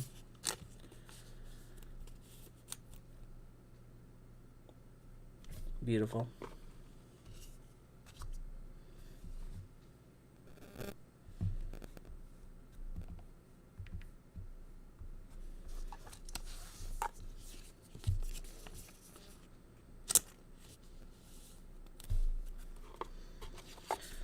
Oh, there's some codes in here. Thank you for pre-release of Murders of Carla Manor and Thunder Junction. Okay, well... I'm gonna keep these. Sorry. Whoa, look at this dusty crusty. Wow. There's 2 of these. Wow, look how old these are. Snow-covered island. So there's 2 of these.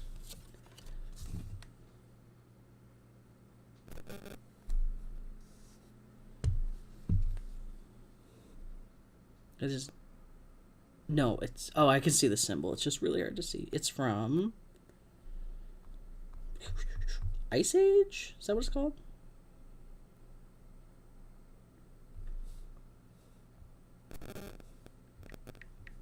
Yeah, Ice Age. Nope. Oh, no, they don't have numbers on these yet. Oh my god. There's so many. Ice Age. This one. What? Is that not Ice Age?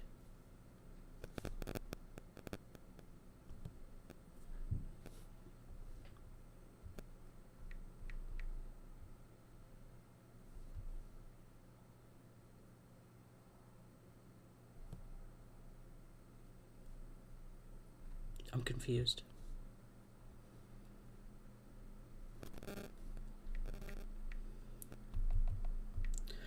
We have to go back to the island.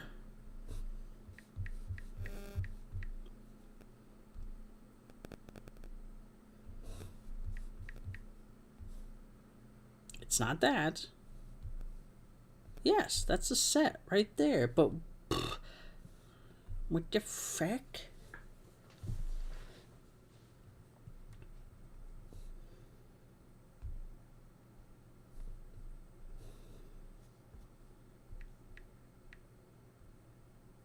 No. Oops.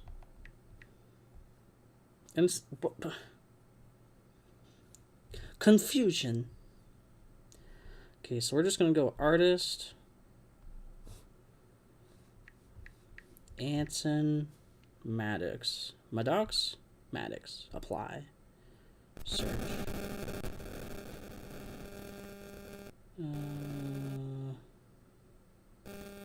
Well, this person has done quite a few art. Okay, this type land. Apply. Search. Island.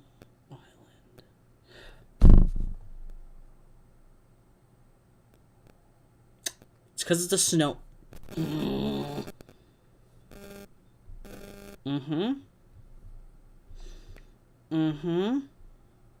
Wow, they're worth like $4 Canadian. They're not in good condition though.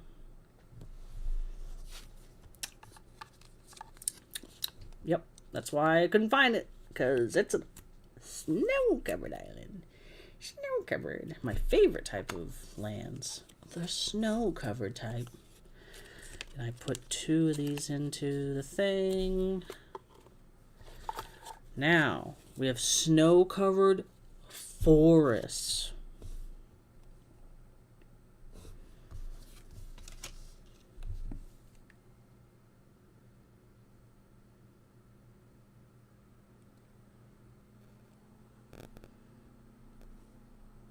I have 2 of these. 0, and they're in a bit of an ouchy condition, but hey, these, oh wow, these things are almost, they're almost as old as me, so I don't blame them. I'm also not in the best condition. Yikes. Alright, so going from some spicy retro lands to some new sweet Phyrexian lands. Wow, these are worth like $2. Nice. I love these lands. I used to have piles. I wouldn't say piles. I used to have like good chunks of these. Bought them every time I saw them at my LGS. And now this is all I have. But all I have is from friends. And that's what counts. We'll get back there. It's not hard to... Did you give me one of each color? That would be so nice of you. Yeah. Yeah, there's no way I'm sleeving. We're getting all these sleeved.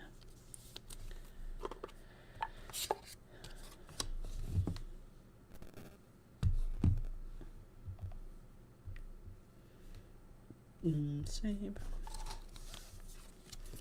But we'll still input them. And the way I'm going to...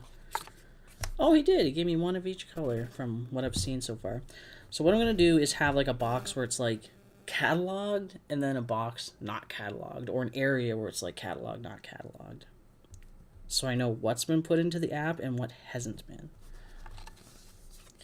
Now, doing this with having started over my collection is going to be fairly easy, but my collection prior, it would have taken a long time. It would have taken a long time. Look at this sexy swamp.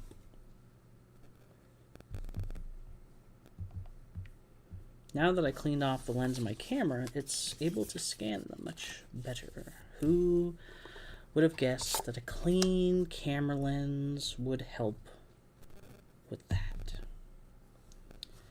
Just gotta double check. Make sure the set and all that's correct. Imperiosaur. Spend only mana produced by basic lands to cast this spell. It's a 4 mana 5/5. Wow. Pretty neat though. He's from Time Spiral. It is a dinosaur. Oops. I love dinosaurs.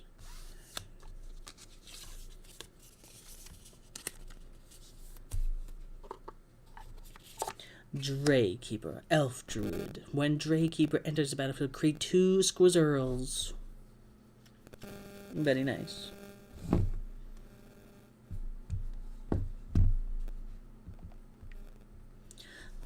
squirrels. And then we have Squirrel Sanctuary. When Squirrel Sanctuary enters a battlefield, create a squirrel. Whenever a non-token creature you control dies, you may pay 1. If you do, return it to your hand. And then play it again. A save. My cat is awakening.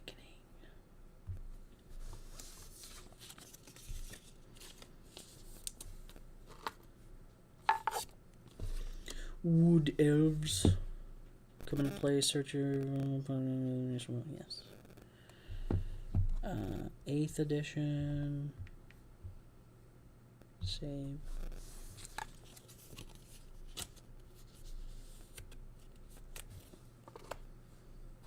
Look at this. Look at this dude. Glimmer Brain. He's a oof. Sacrifice a token Glimmer Baron? Bearn? Gets +2/+2 until end turn. Tricks and treats, souls and sweets. Oh, wooden path, whom shall we meet? Who knows? He is not foil.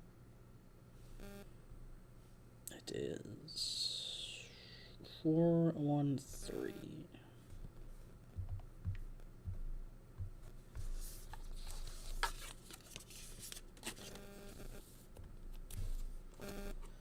Ooh, look at that. Chatterstorm. From Modern Horizons 2. Oh man. I had a... Fuck.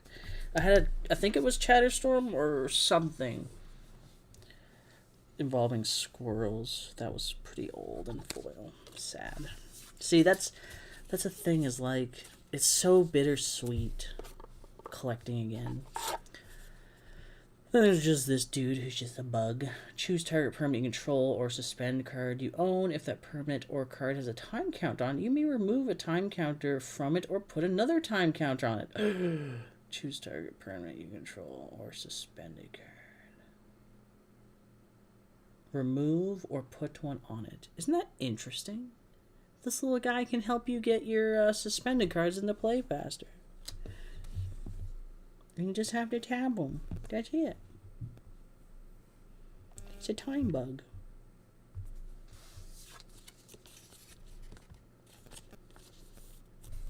Aha. Not the perfect example of the creatures that got me into Magic, but mirrors or mires, whatever you want to call them. They are the whole reason I got into Magic. Because I saw them in their normal form, where they're just these little, banana-nosed little guys. And I was like, damn, those are cute. I don't know what that is, but I love it. And lo and behold, Stronghold Rats. No. Lo and behold, when I thought I had gotten rid of my entire collection, there was a single box, or like a Pokemon ETB of Magic cards left, and my mirrors that I first had ever were in there. It's like they did it. They survived. This art is sick. Magic.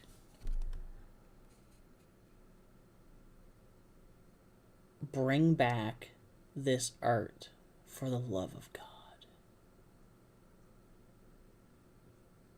That's amazing. I love it.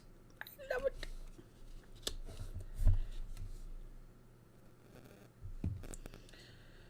Time Spiral Remastered.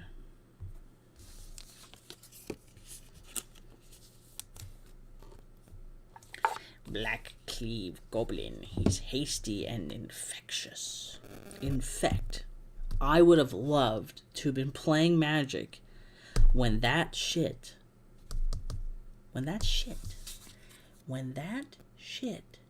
right there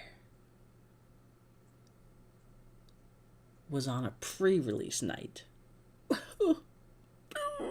So if you don't know what Infect is, if you don't know anything about Magic, if a card has this word on it, it has Infect. You can read that text. Poison counters. You need 10 to lose the game. If this guy hits you, you get 2. If I bump him up or beef him up to be +5 +1, he's going to give you 5 poison counters. And he's hasty, so as soon as I put him on the field, even though he's quite a bit of mana, that's a lot of mana. As soon as I put him down, I can go, and then you have 2 poison. Get shit on.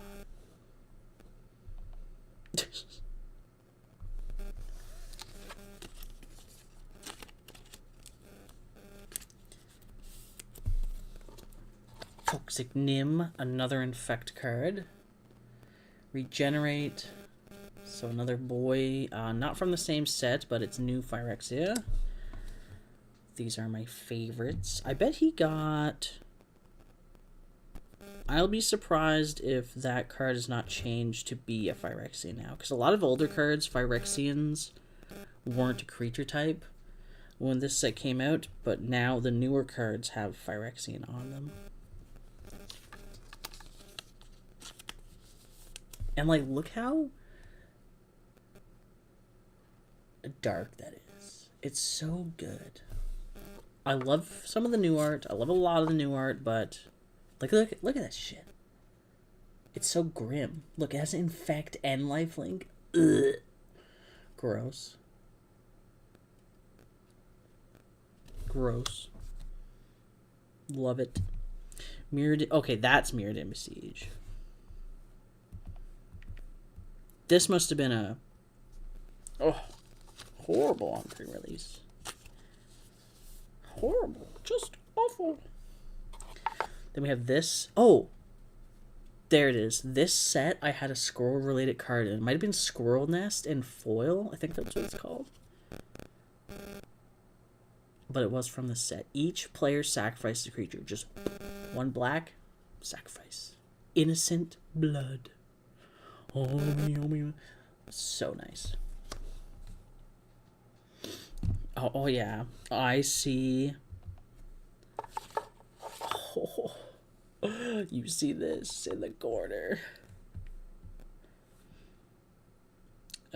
Odyssey, yep. Now, Douglas Scholler and Mark Poole, my favorite artists, but like myself, who's an artist, although some art is iconic, not for myself, that is, not all of it is the best. And this has to be like my favorite not so awesome art by Douglas Scholler. Like, it's still good. Like, most people couldn't produce this. But I think it's the meme that kind of makes this art, like, giggle at it. Because, you know that He-Man meme song thing where he's like, hey, yeah, yeah, yeah, yeah. That's what it reminds me of. Anyways. Okay, this is limited edition alpha? No. This is what? Unholy Strength. It's not beta.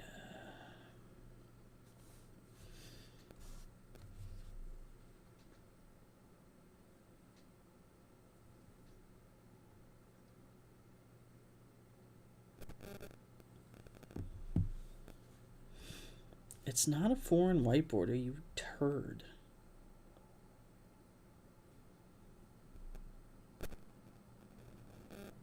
Fourth edition, maybe? No, it's not fourth, because the E... So, what's really annoying about cataloging cards in Magic is... So, these two look pretty damn similar, right? But the thing is they're not the same.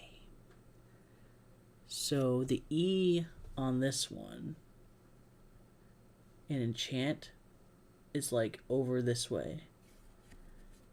But in this one, it's underneath the corner. Which this is important because that changes which version it is.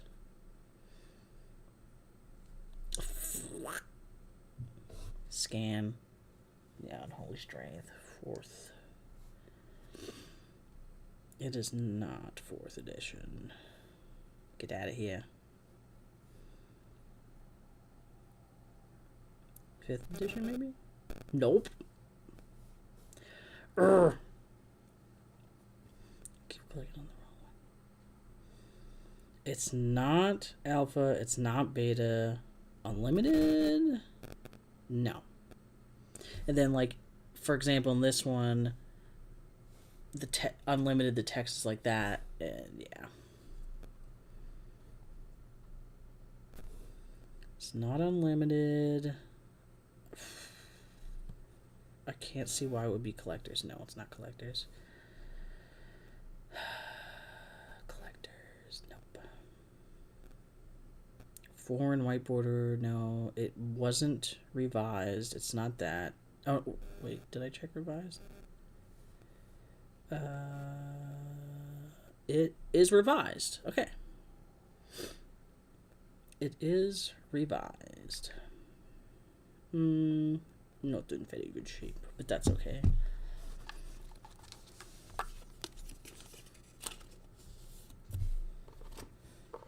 Ah, I like this card too. Look at that handsome man. That handsome man. Catering Persuader. Pay 1, tap, search your library for a mercenary card with converted mana 1 or less and put that card into play, then shuffle your library. Yikes.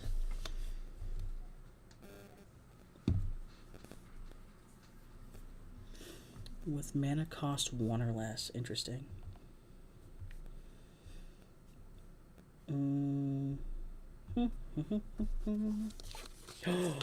Here comes another cool card.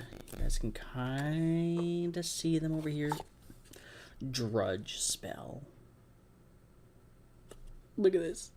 Look at that skeleton. What are these? But I love it. Like, the art is just so nerd. It's like looking at old Pokemon art. Nene Thomas. Nene Thomas. Homelands.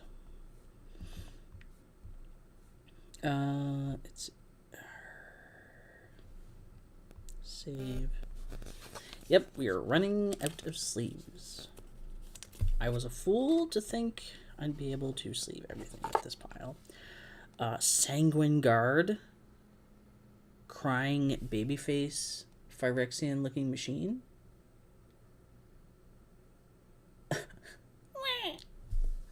What would you do if you woke up and you saw that, like, looking at you? Exactly like that. Just like, I think I would die. Yeah, it's a Phyrexian zombie knight. Even though it says summon knight. So yeah, this card is now considered a Phyrexian. Look, I was right. You can kind of just tell by the way it looks that it's probably going to be a Phyrexian.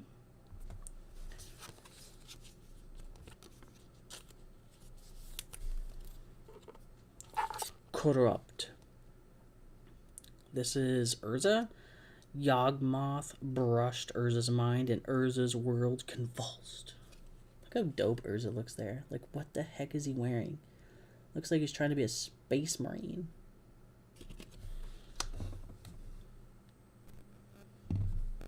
The list. No list.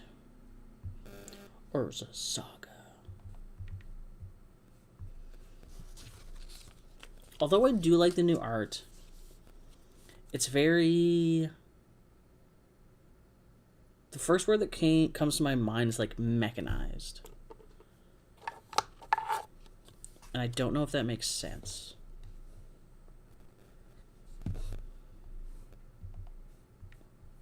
It's like I myself do digital art mostly, but there's just something good about a painting. This dude is cool looking. Devoid. Ingest. Ingest is obnoxious. Whenever this creature deals combat damage to a player, that player exiles the top card of his or her library. Ingest deck?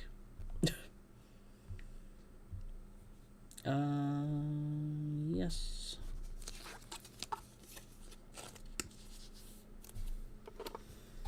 Yeah, here's another example of his creature type is horror, but he's a Phyrexian Rager. So when I scan him now, it's going to say in the updated text, he is a Phyrexian horror. So if you have something that says give +1 to all Phyrexians, he will get that.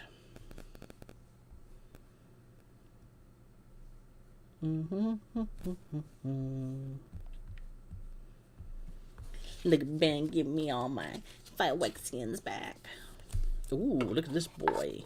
Phyrexian Gargantua. Again, a horror, but will be updated to Phyrexian. He is from 9th edition.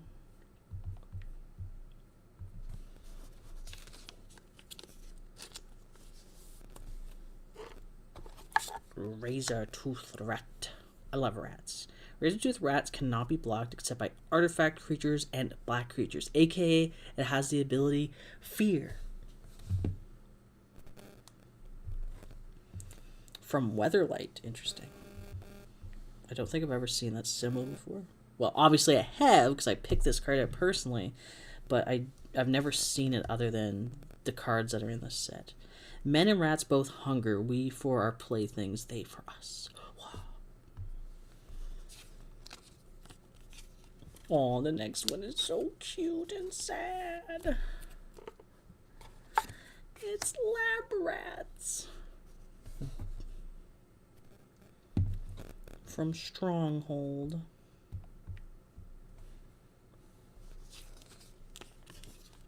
Once... Oh, man.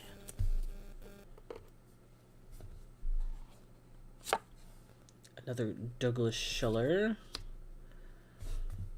Art. Oh, fuck. I'm gonna have to get my... That's so frustrating. So realizing, like, oh yeah, like, this guy's art, I feel like, is mostly known for his demonic tutor, and I just realized I used to have an alpha demonic tutor? No, beta something. One of the first few, and now I don't own it anymore. That's so fucking AIDS.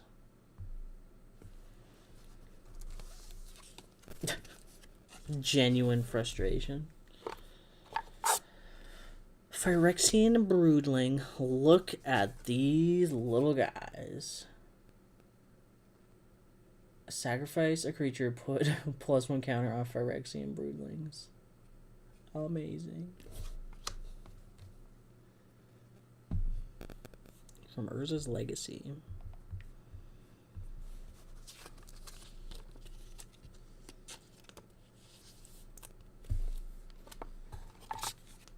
Some full art newer stuff. It's Quinth, firstborn of Gishath.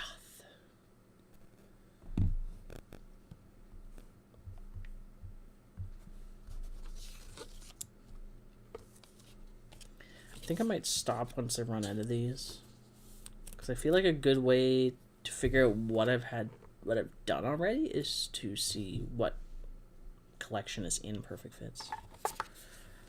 Aha! Voracious Fellbeast. Boop.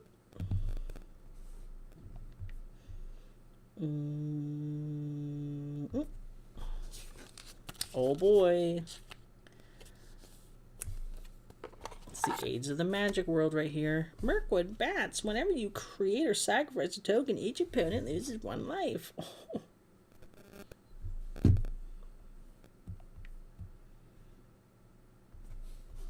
It's a good card though, and look at that awesome full Lord of the Rings stuff going on.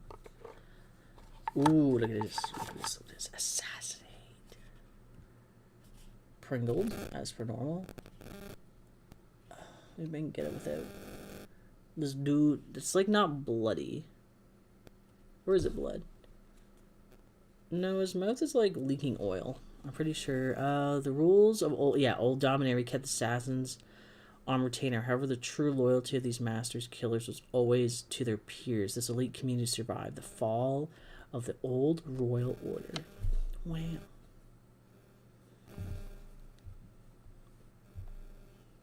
Nope, it's not from that set. It's from Time Spiral Remastered. Time Spiral Remastered. Same. Another Zerad Orb? Why do I have two? You know what? Let's go through these. How many sleeves do I have left? I have 3 sleeves left. A rock egg! Bew. Oh. I love tokens, by the way. Food. Treasure. That's from Jurassic. Or that's whatever. Oh, I can't believe he left me this. Look how cute it is. It's from Doctor Who. I don't give a shit about Doctor Who, but that's adorable. Japanese spirit. And then a funk wad of slivers. Oh, slivers. They're all slivers. Okay, so I'm gonna put this guy on the sleeves.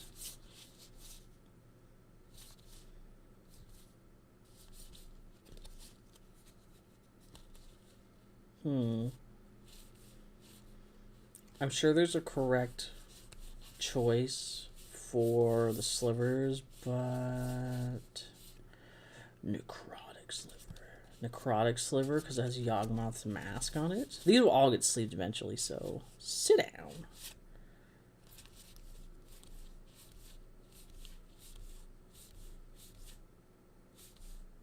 Frenzy sliver, crypt sliver, basal sliver, spitting sliver, mind sliver, sidewinder sliver, limp sliver, plated, poultice sliver.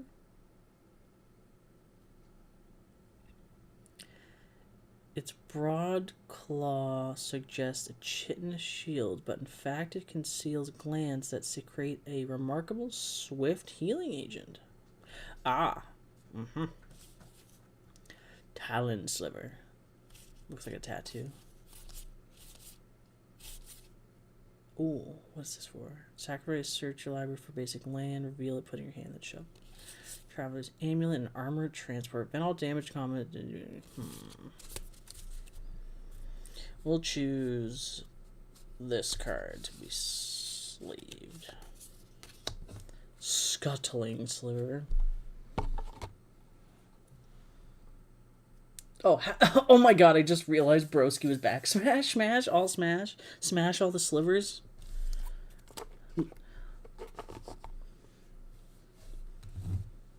I hope one day I can have, like, because this is in front of me, obviously. But my screen is, like, way over there. Like, way over there. So these are the last cards I'm going to scan, and then we're going to paint, paint a miniature. It doesn't even... Oh, I don't even know if it'll look up tokens. That's going to be sad. I have a feeling... any of those worth money? I mean, some of them, I mean, technically all of them are, but nothing, like, insane. But these were all, like, this whole pile here and there was given to me by my friend for free after I had to sell my whole collection, which was very sad. No, I don't think tokens are going to be in here. Token? No. Oh, well. Pla? What's a pla? Pla. Scuttling sliver. Scan, damn it. Like, bruh. Oh, yeah. Yeah, tell me about it. Bruh. Bruh, indeed. Sliver creature control have 2 untap this creature. Wow. Oh, wow. Put brain rotted. but brain rotted. Blah. I think saying bruh already is a bit of a brain rot thing. I say it way too much now. It's a permanent part of my vocabulary until I intentionally try to unlearn using it. Time Master. Or whatever. Time Spiral Remastered. Alright, well, I ran out of perfect fits. So that's that.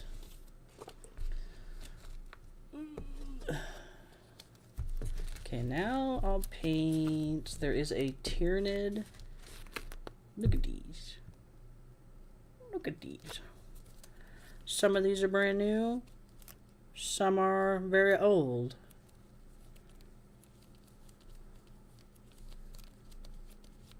It's such a mix. Ugh, the only thing that sucks about sleeving stuff is it takes a while for the air to get out. So that it'll just be like...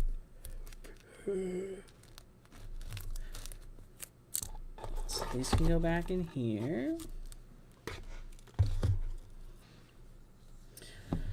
So...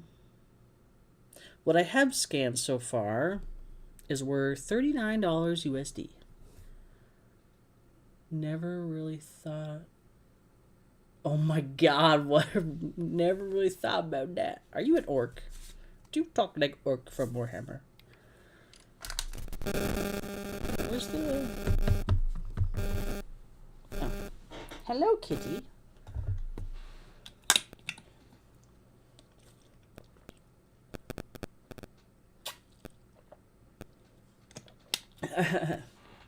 Thing is, I'll never sell these. I will never sell these. These are momentous. Momentous? They're beautiful tokens of strong friendship.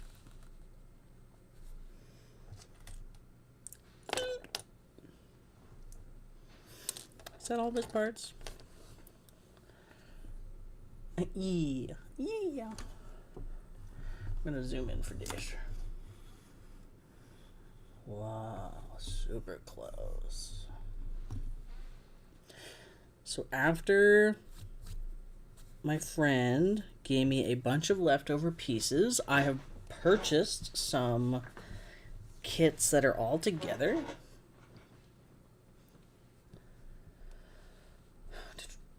And after I finish all these guys and this guy, we'll move on to Orokin, the Diviner, Trazen's best friend. Yo! Not really. They hate each other. But I had to get him because Trazen's gonna be, or is gonna be, my army leader. Once I learn how to play, right now I'm just kind of painting them because they're super cool. Warhammer is awesome. So this is Trazen. They hate each other. So this will be after all the Tyrannids. And I'm working my way up in complexity. And then after Orokin, I will make these dudes. Except I'm going to pretty much have them all death marks. I love these guys. They're so cool looking with their eyeball and their sniping. So cool. And then after I finish those guys, I'm going to move up in complexity a little bit to this sexy boy. Smash the crap out of him. Look at that dude dying down there. So this will be that. And then after this is done, I have one last kit for now. And this will probably be the most... this will be the biggest thing. I got him recently. The Hive Tyrant. Sexy boy. This is also a sexy boy. Look at him. You ever notice Tyranids always have their tongues out? Look at all pictures of Tyranids. Their tongues are pretty much always out.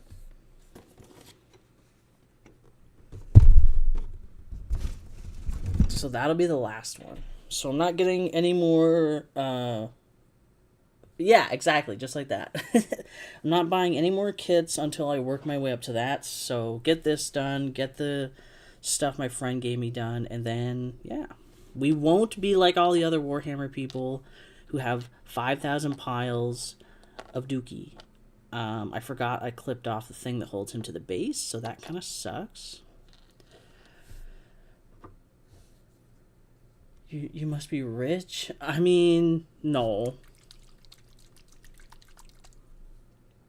My friend gave me like most of the stuff I have in front of me, which you can't see right now, that's like already made. My friend just gave me this because this is from like extra kits he has. And then he gave me a bunch of like extra paints he had because I want to get started with this. So he's like, here, have some paints. So I need this one and this one. What else do I need?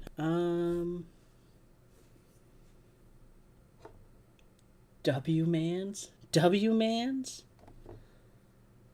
This one. What else do I use? Blood for the Blood God. We gotta have blood. So pretty much all my little Tyranids are gonna look like this. I want them to look like they're from a frigid, cold environment. I did this one, I think yesterday, the day before. So yeah, super cold, bloody, snowy. It's gonna be sick.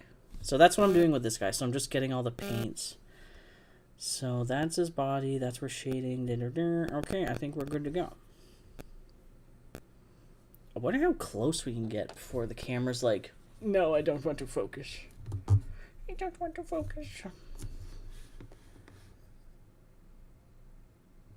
I'd say right about there is probably its peak sharpness of being close.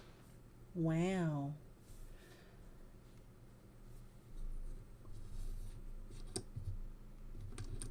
I've never actually streamed paint. Have I streamed painting before? I don't think so.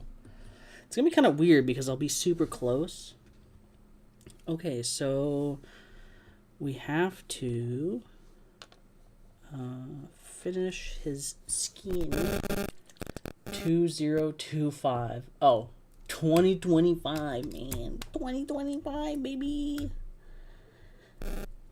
My cat's just like, what? All right. So my friend gifted me this. This is the medium artificer layer brush. It's got real horsey hair. Apparently it's really awesome. This is the first time I'm going to be using it, so yeah. Let's see how much different it is from the other brushes I've been using. That's so satisfying looking on the calendar and seeing 1/1 and then the year. 1/1. New Year, baby. Real pony hair. My cat wants attention. No, kitty. Of course, what I'm gonna paint is when you want attention. You have to lick the brush. That's how you break it in.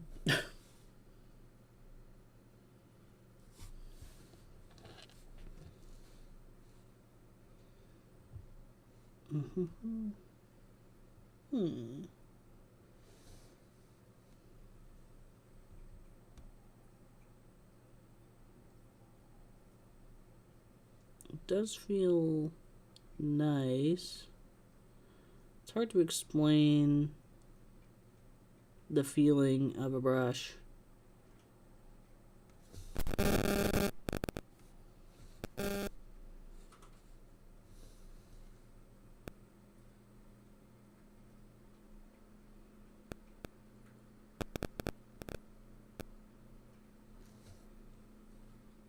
Why not put it in water?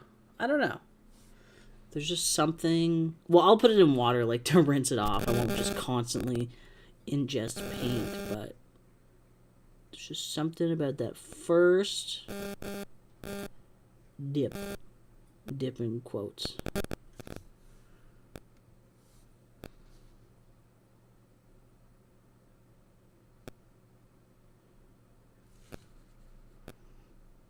I do wish and cannot wait for when I have the little alligator clamp thing so I don't have to hold it like this. It's very awkward.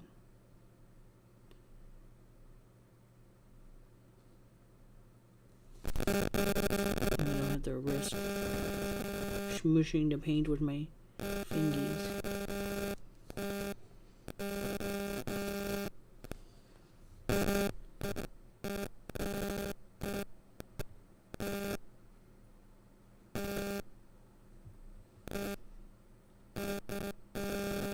Oh, I also forgot that... Aha! I forgot that my webcam has a built-in light. I was like, it's so dark, the webcam's blocking all the damn light.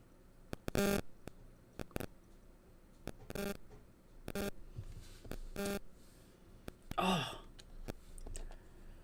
It cramps my hand. This is like the only thing I have right now to help with holding such tiny, whiny things.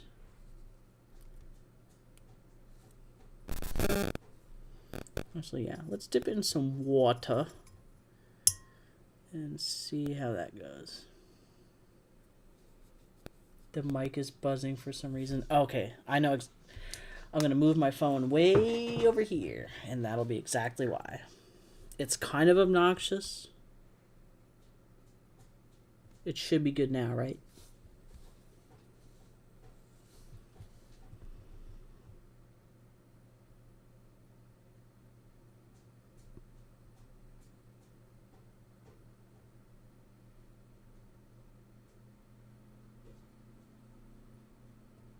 $100.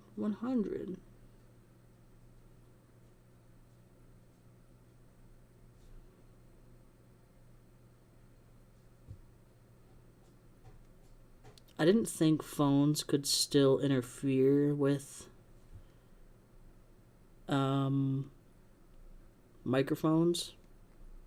I thought that was like an old cell phone thing.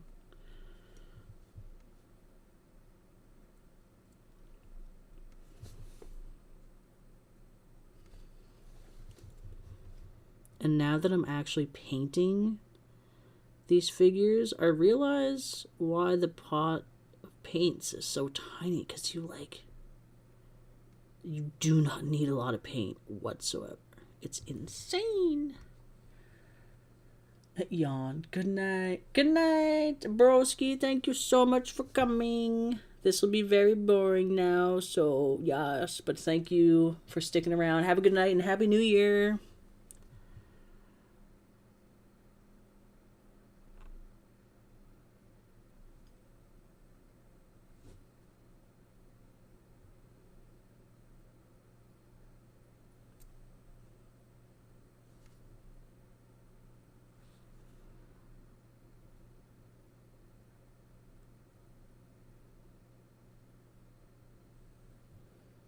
Lol, Happy New Year.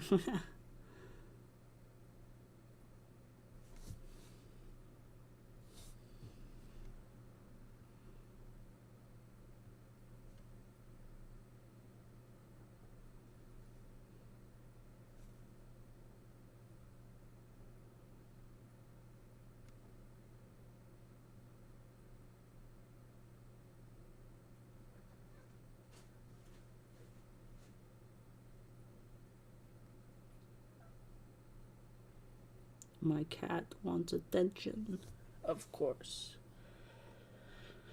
at the most opportune time.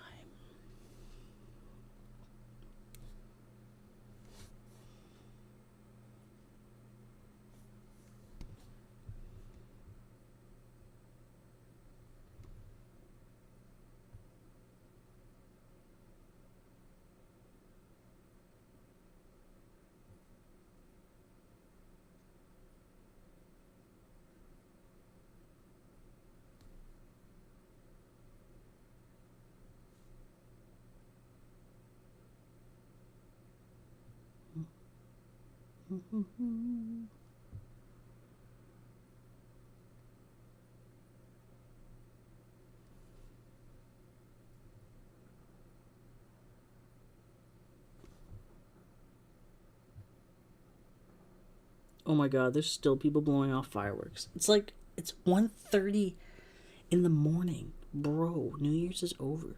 Stop it. Stop it. Get some help.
This whole gun isn't even, what's it called?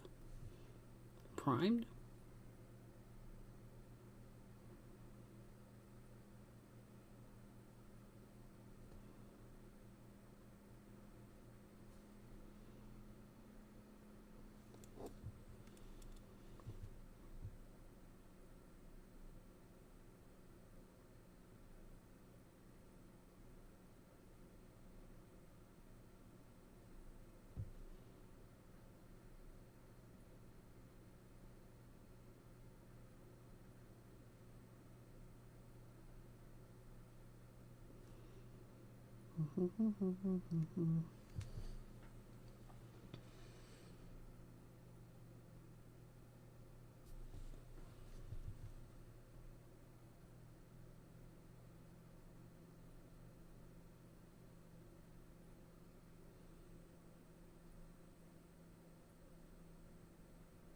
The concentration.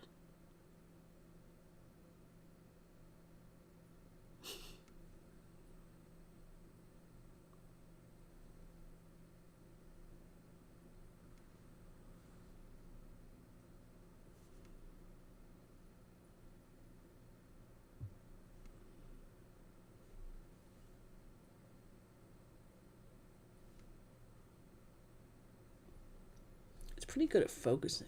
It's just I'm not very good at keeping it centered.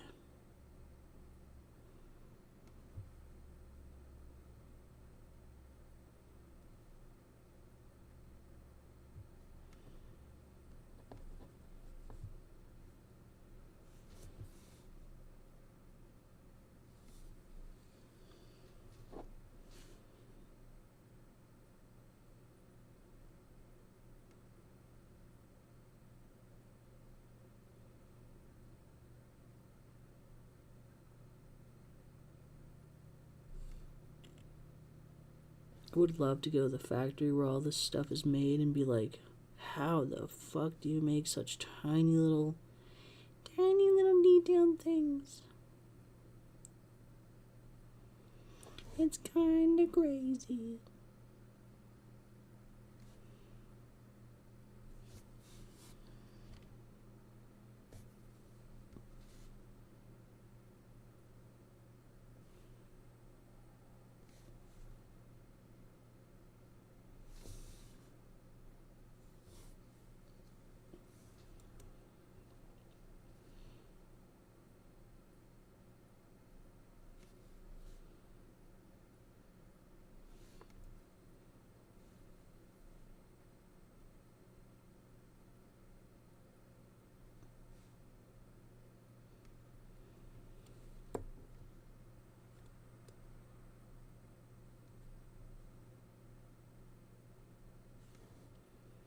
Oh yes, something I realized is this is like his hand right here. I forgot. As I was thinking in my head, I was like, what is this? I'm like, oh yeah, this is his hand. That's his hand, guys. That's his hand.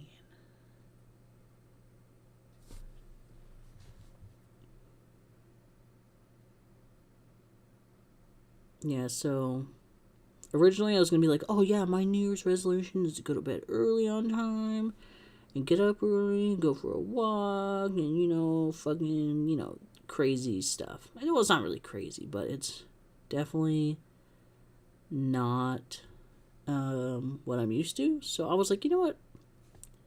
I'm going to stay up late tonight. I'm not going to wake up early, but I will still go for my walks. I did really good last year. I did really good in 2023, and then don't know what happened in 2024. Depression, essentially. So we're gonna get back on that kick because I would like to be a little lighter than what I am. Used to be quite light, now I'm not so light. Yes, that's a glowing bit. Boop.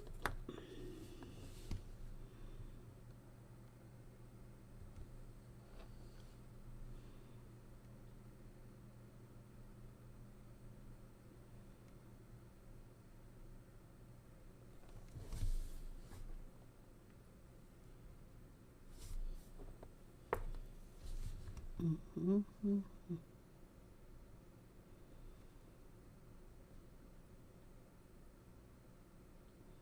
But yeah, that's the whole thing, is like New Year's resolutions, I think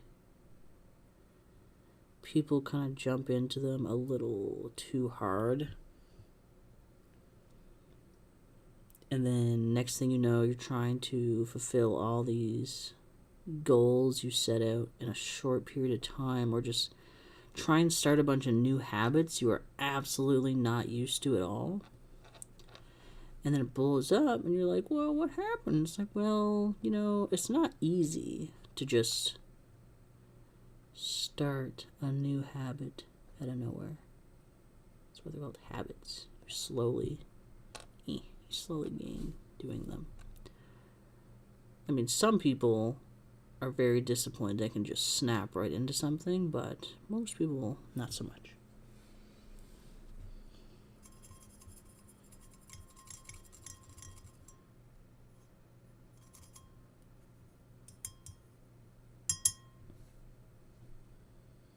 That's why I think it's good to be patient with yourself and try to also discipline yourself while being patient. If that doesn't make much sense, but it is what it is. Okay, and now Frostheart for the scaly bits. The scaly bits. Is it Frostheart? Uh-oh. Yes. I'm pretty sure.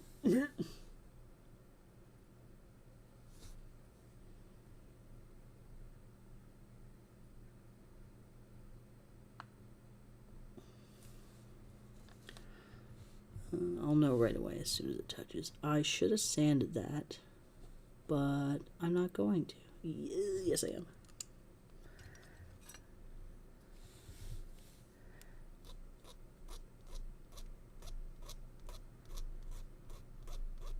Come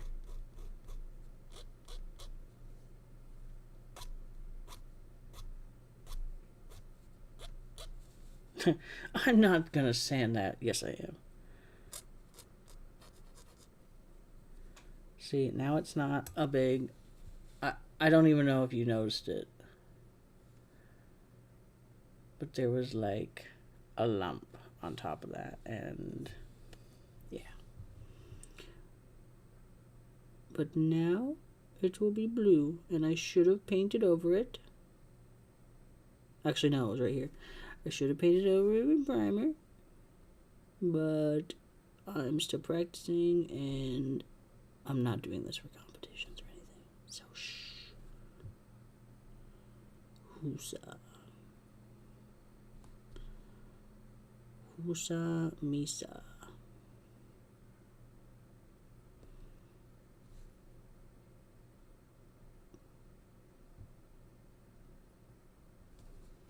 Oops.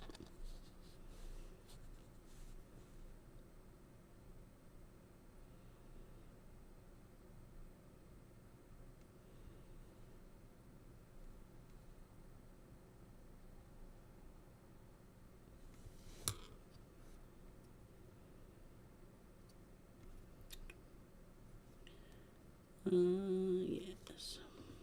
Looks like I put this blue in here as well.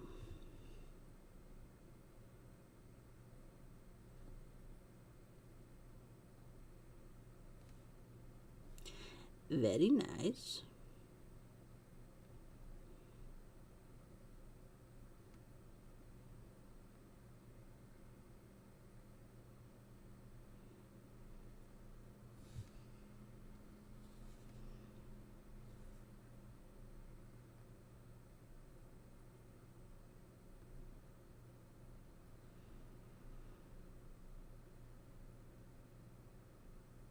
Oh yeah, I need to make his base.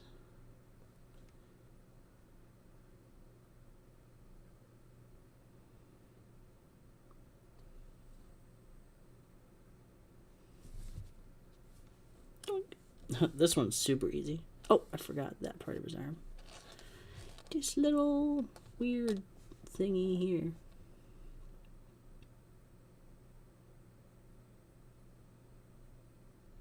I think it's on both sides. Oh, no, it's not. I think it's on both sides of some. Oh, nope. I was wrong.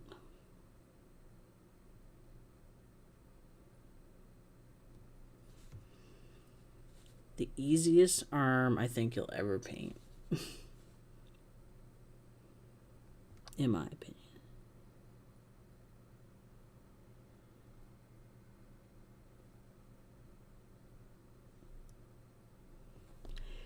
In my humble opinion, as someone who only started painting a few weeks ago. That's not a lie either. I have not been painting Warhammer for very long. At all.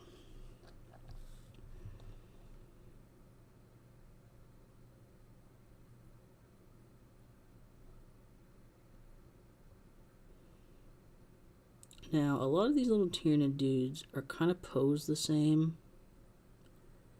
And with the other ones I have that aren't cut out yet, I'm going to change that. Because I do not want a whole field. I know Tyrannids are supposed to be, you know, same. Eat, destroy, slurp, slurp, yum, yum. But I'd like mine to look a little different in their poses.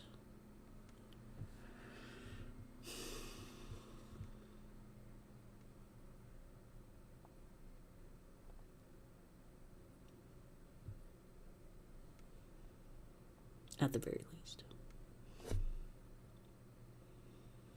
This brush is quite nice.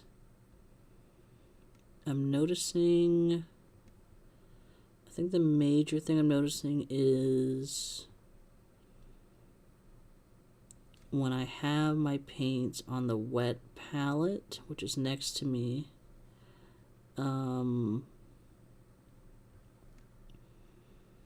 the water tends to thin the paint out like really, really bad to the point where it separates on the surface of the figure, which is not cool. But with this one, it doesn't seem to be doing that.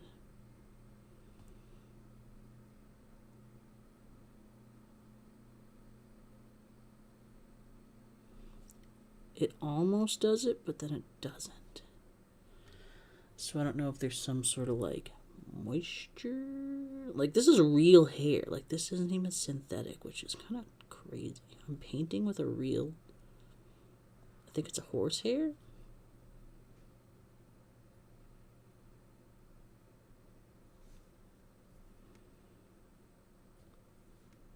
Whichever animal this fur is from, thank you for supplying this,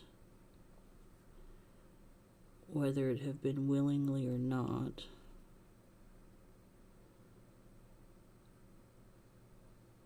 And I hope every animal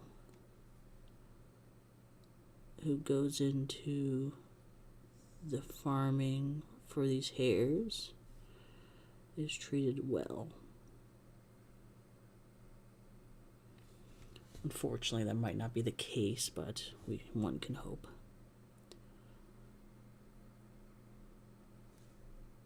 I do like this brush.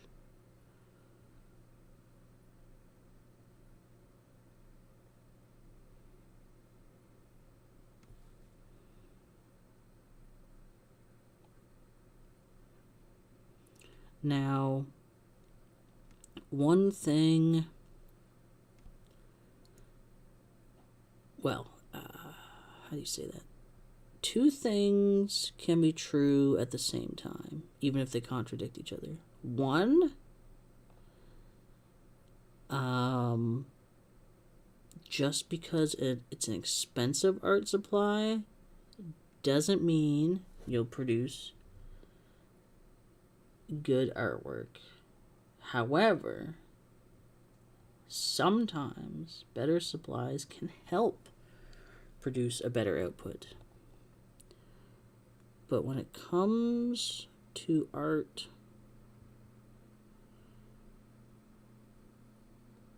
it really comes down to skill.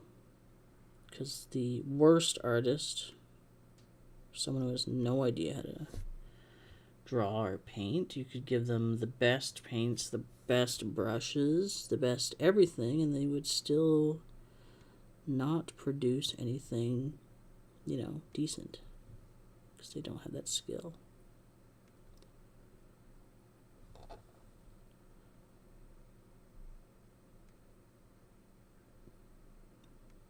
But then, at the same time, an artist shouldn't just jump into expensive materials thinking it's going to make their work amazing.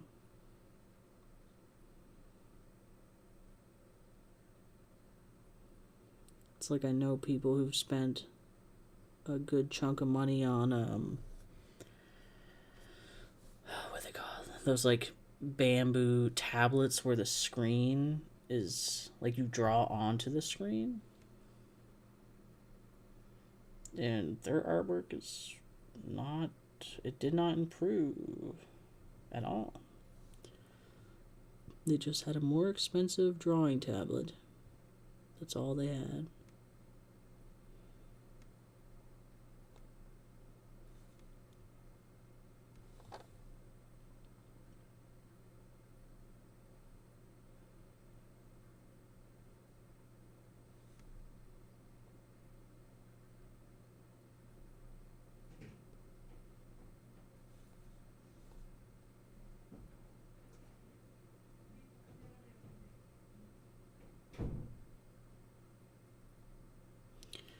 And once the stream is uploaded, I'll do chapters, so it can be like, oh, talk about this, talk about that, get right to painting, all that fun stuff. I'm quite happy, I'm gonna jinx myself, that so far in this new apartment I'm in, there's no crazy shit going on. But there might be soon enough. Yeah, see how it's doing that? It's because there's too much water.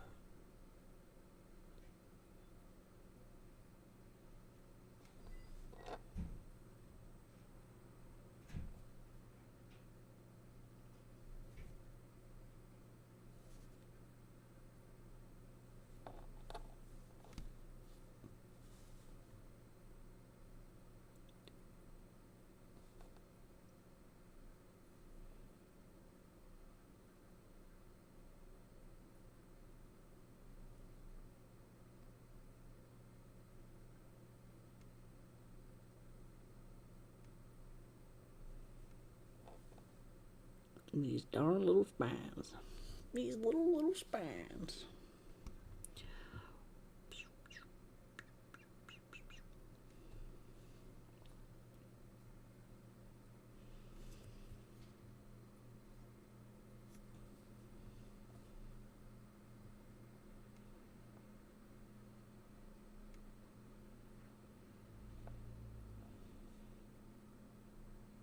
Spine, spine, everywhere spine.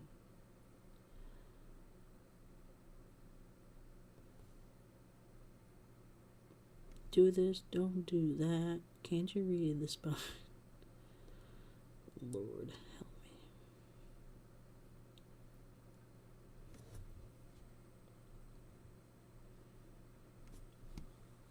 Lord helps me every day. That's for sure.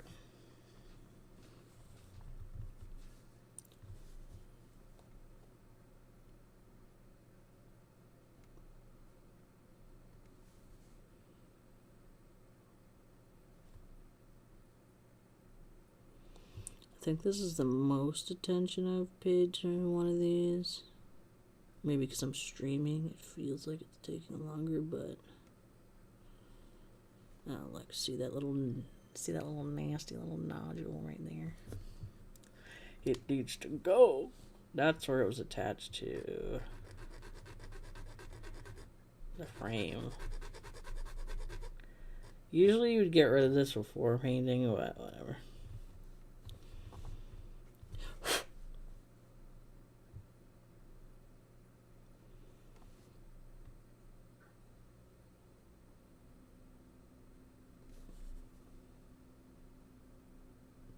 Actually, you usually get rid of that before even priming.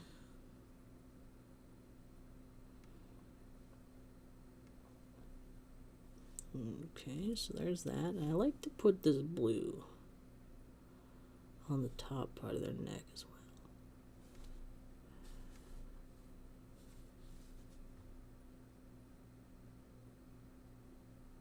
Oh, I think some paint came off there.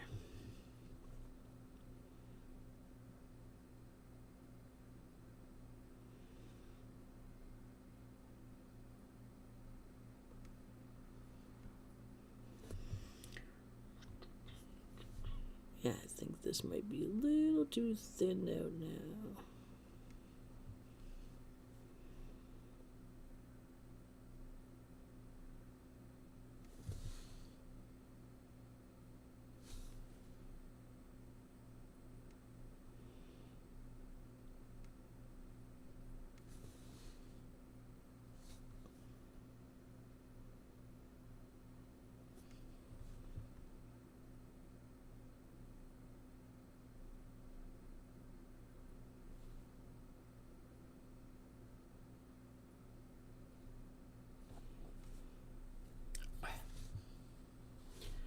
Kind of makes my hand tingly.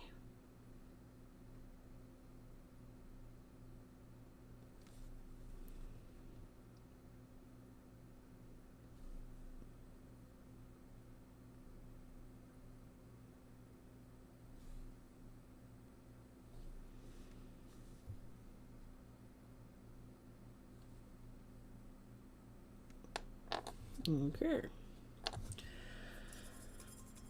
Just gonna clean the brush off. Cleany. Yeah, we'll grab a bit more of the that. What is that called? Drakenhof Nightshade. Wow. Just to fix that little area on his face right there that got a little scraped up. It's probably. Oh! Well, that was going to happen eventually, so.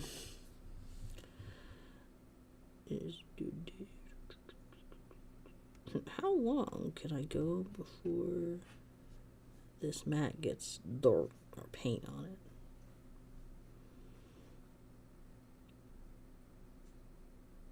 My cat is just underneath my desk like, hello?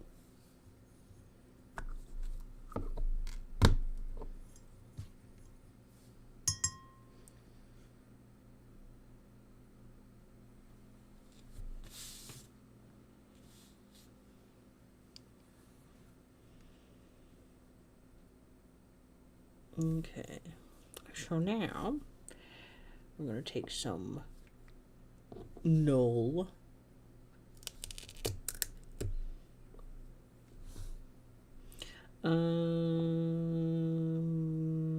Yes, I'll assemble him. I'm like, do I want to assemble him yet? Yeah, why not?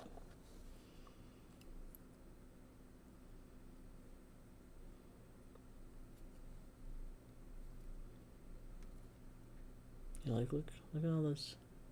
Look at all those things I missed. Dookie.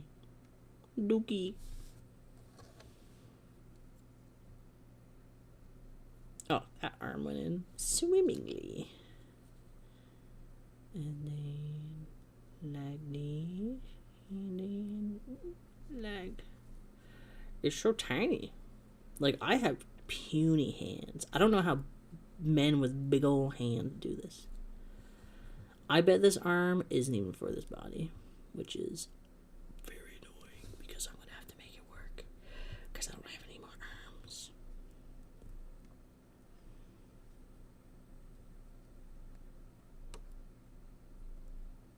Nope, I don't think this arm is for this dude. Oh, fantastic.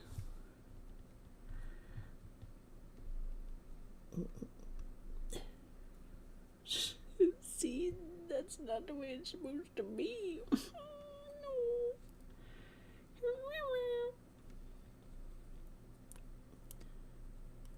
Oh dear. Oh well.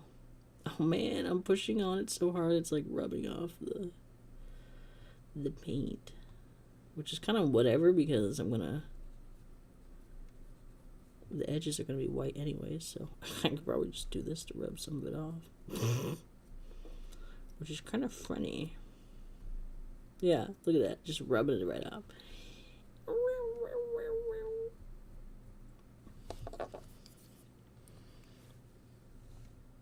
Alright, let's get on to this bullshit here.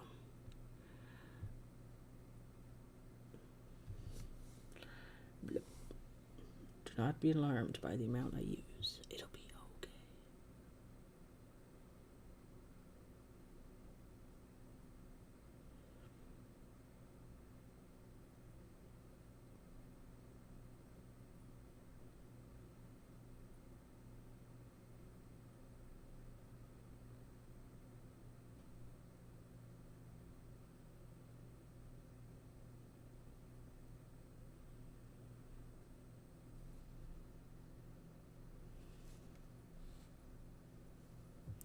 Plus a decent chunk of this will be covered in snow and blood.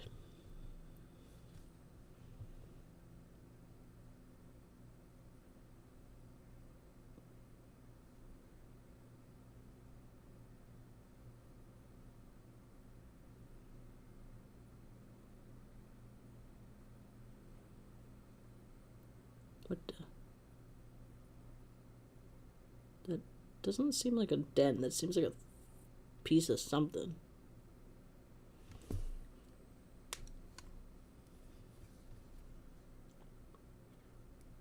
Ah, I knew that wasn't a scratch. I was like, what is that?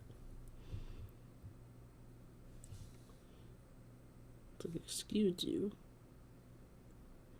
Who are you?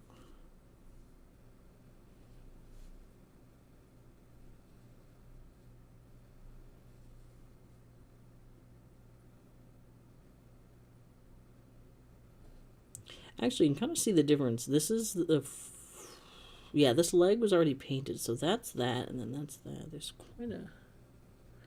I don't know if you can see it on camera, but there's quite a smoother difference to me.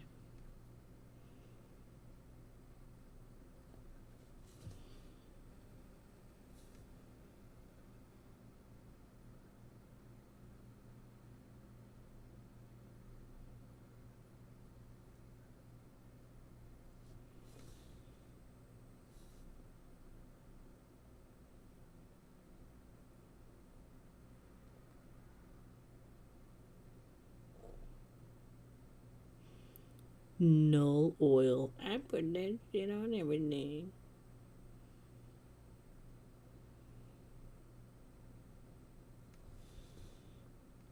Now, I'm a novice painter. I'm still learning. There's much to be learned.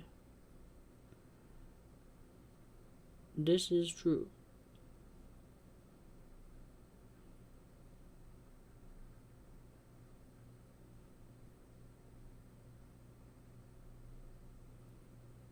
Like, how to not apply so much damn stuff and moving it around when there is too much and all that fun stuff. Oh, kitty, what? My cat's like meow.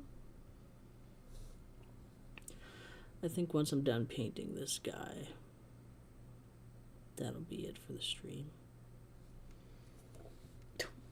Be just going way off camera. Yes, kitty, I'll be done soon. Kinda.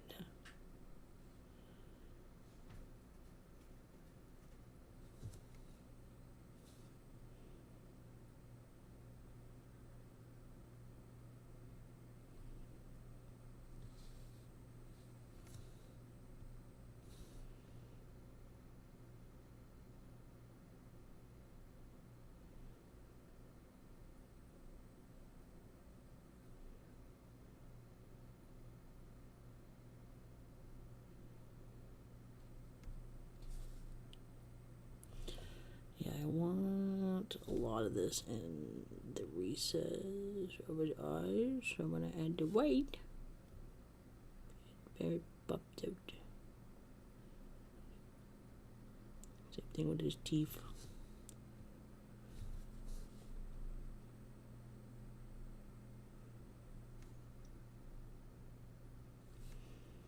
Okay, well, that's that for now, and I'm gonna end it here.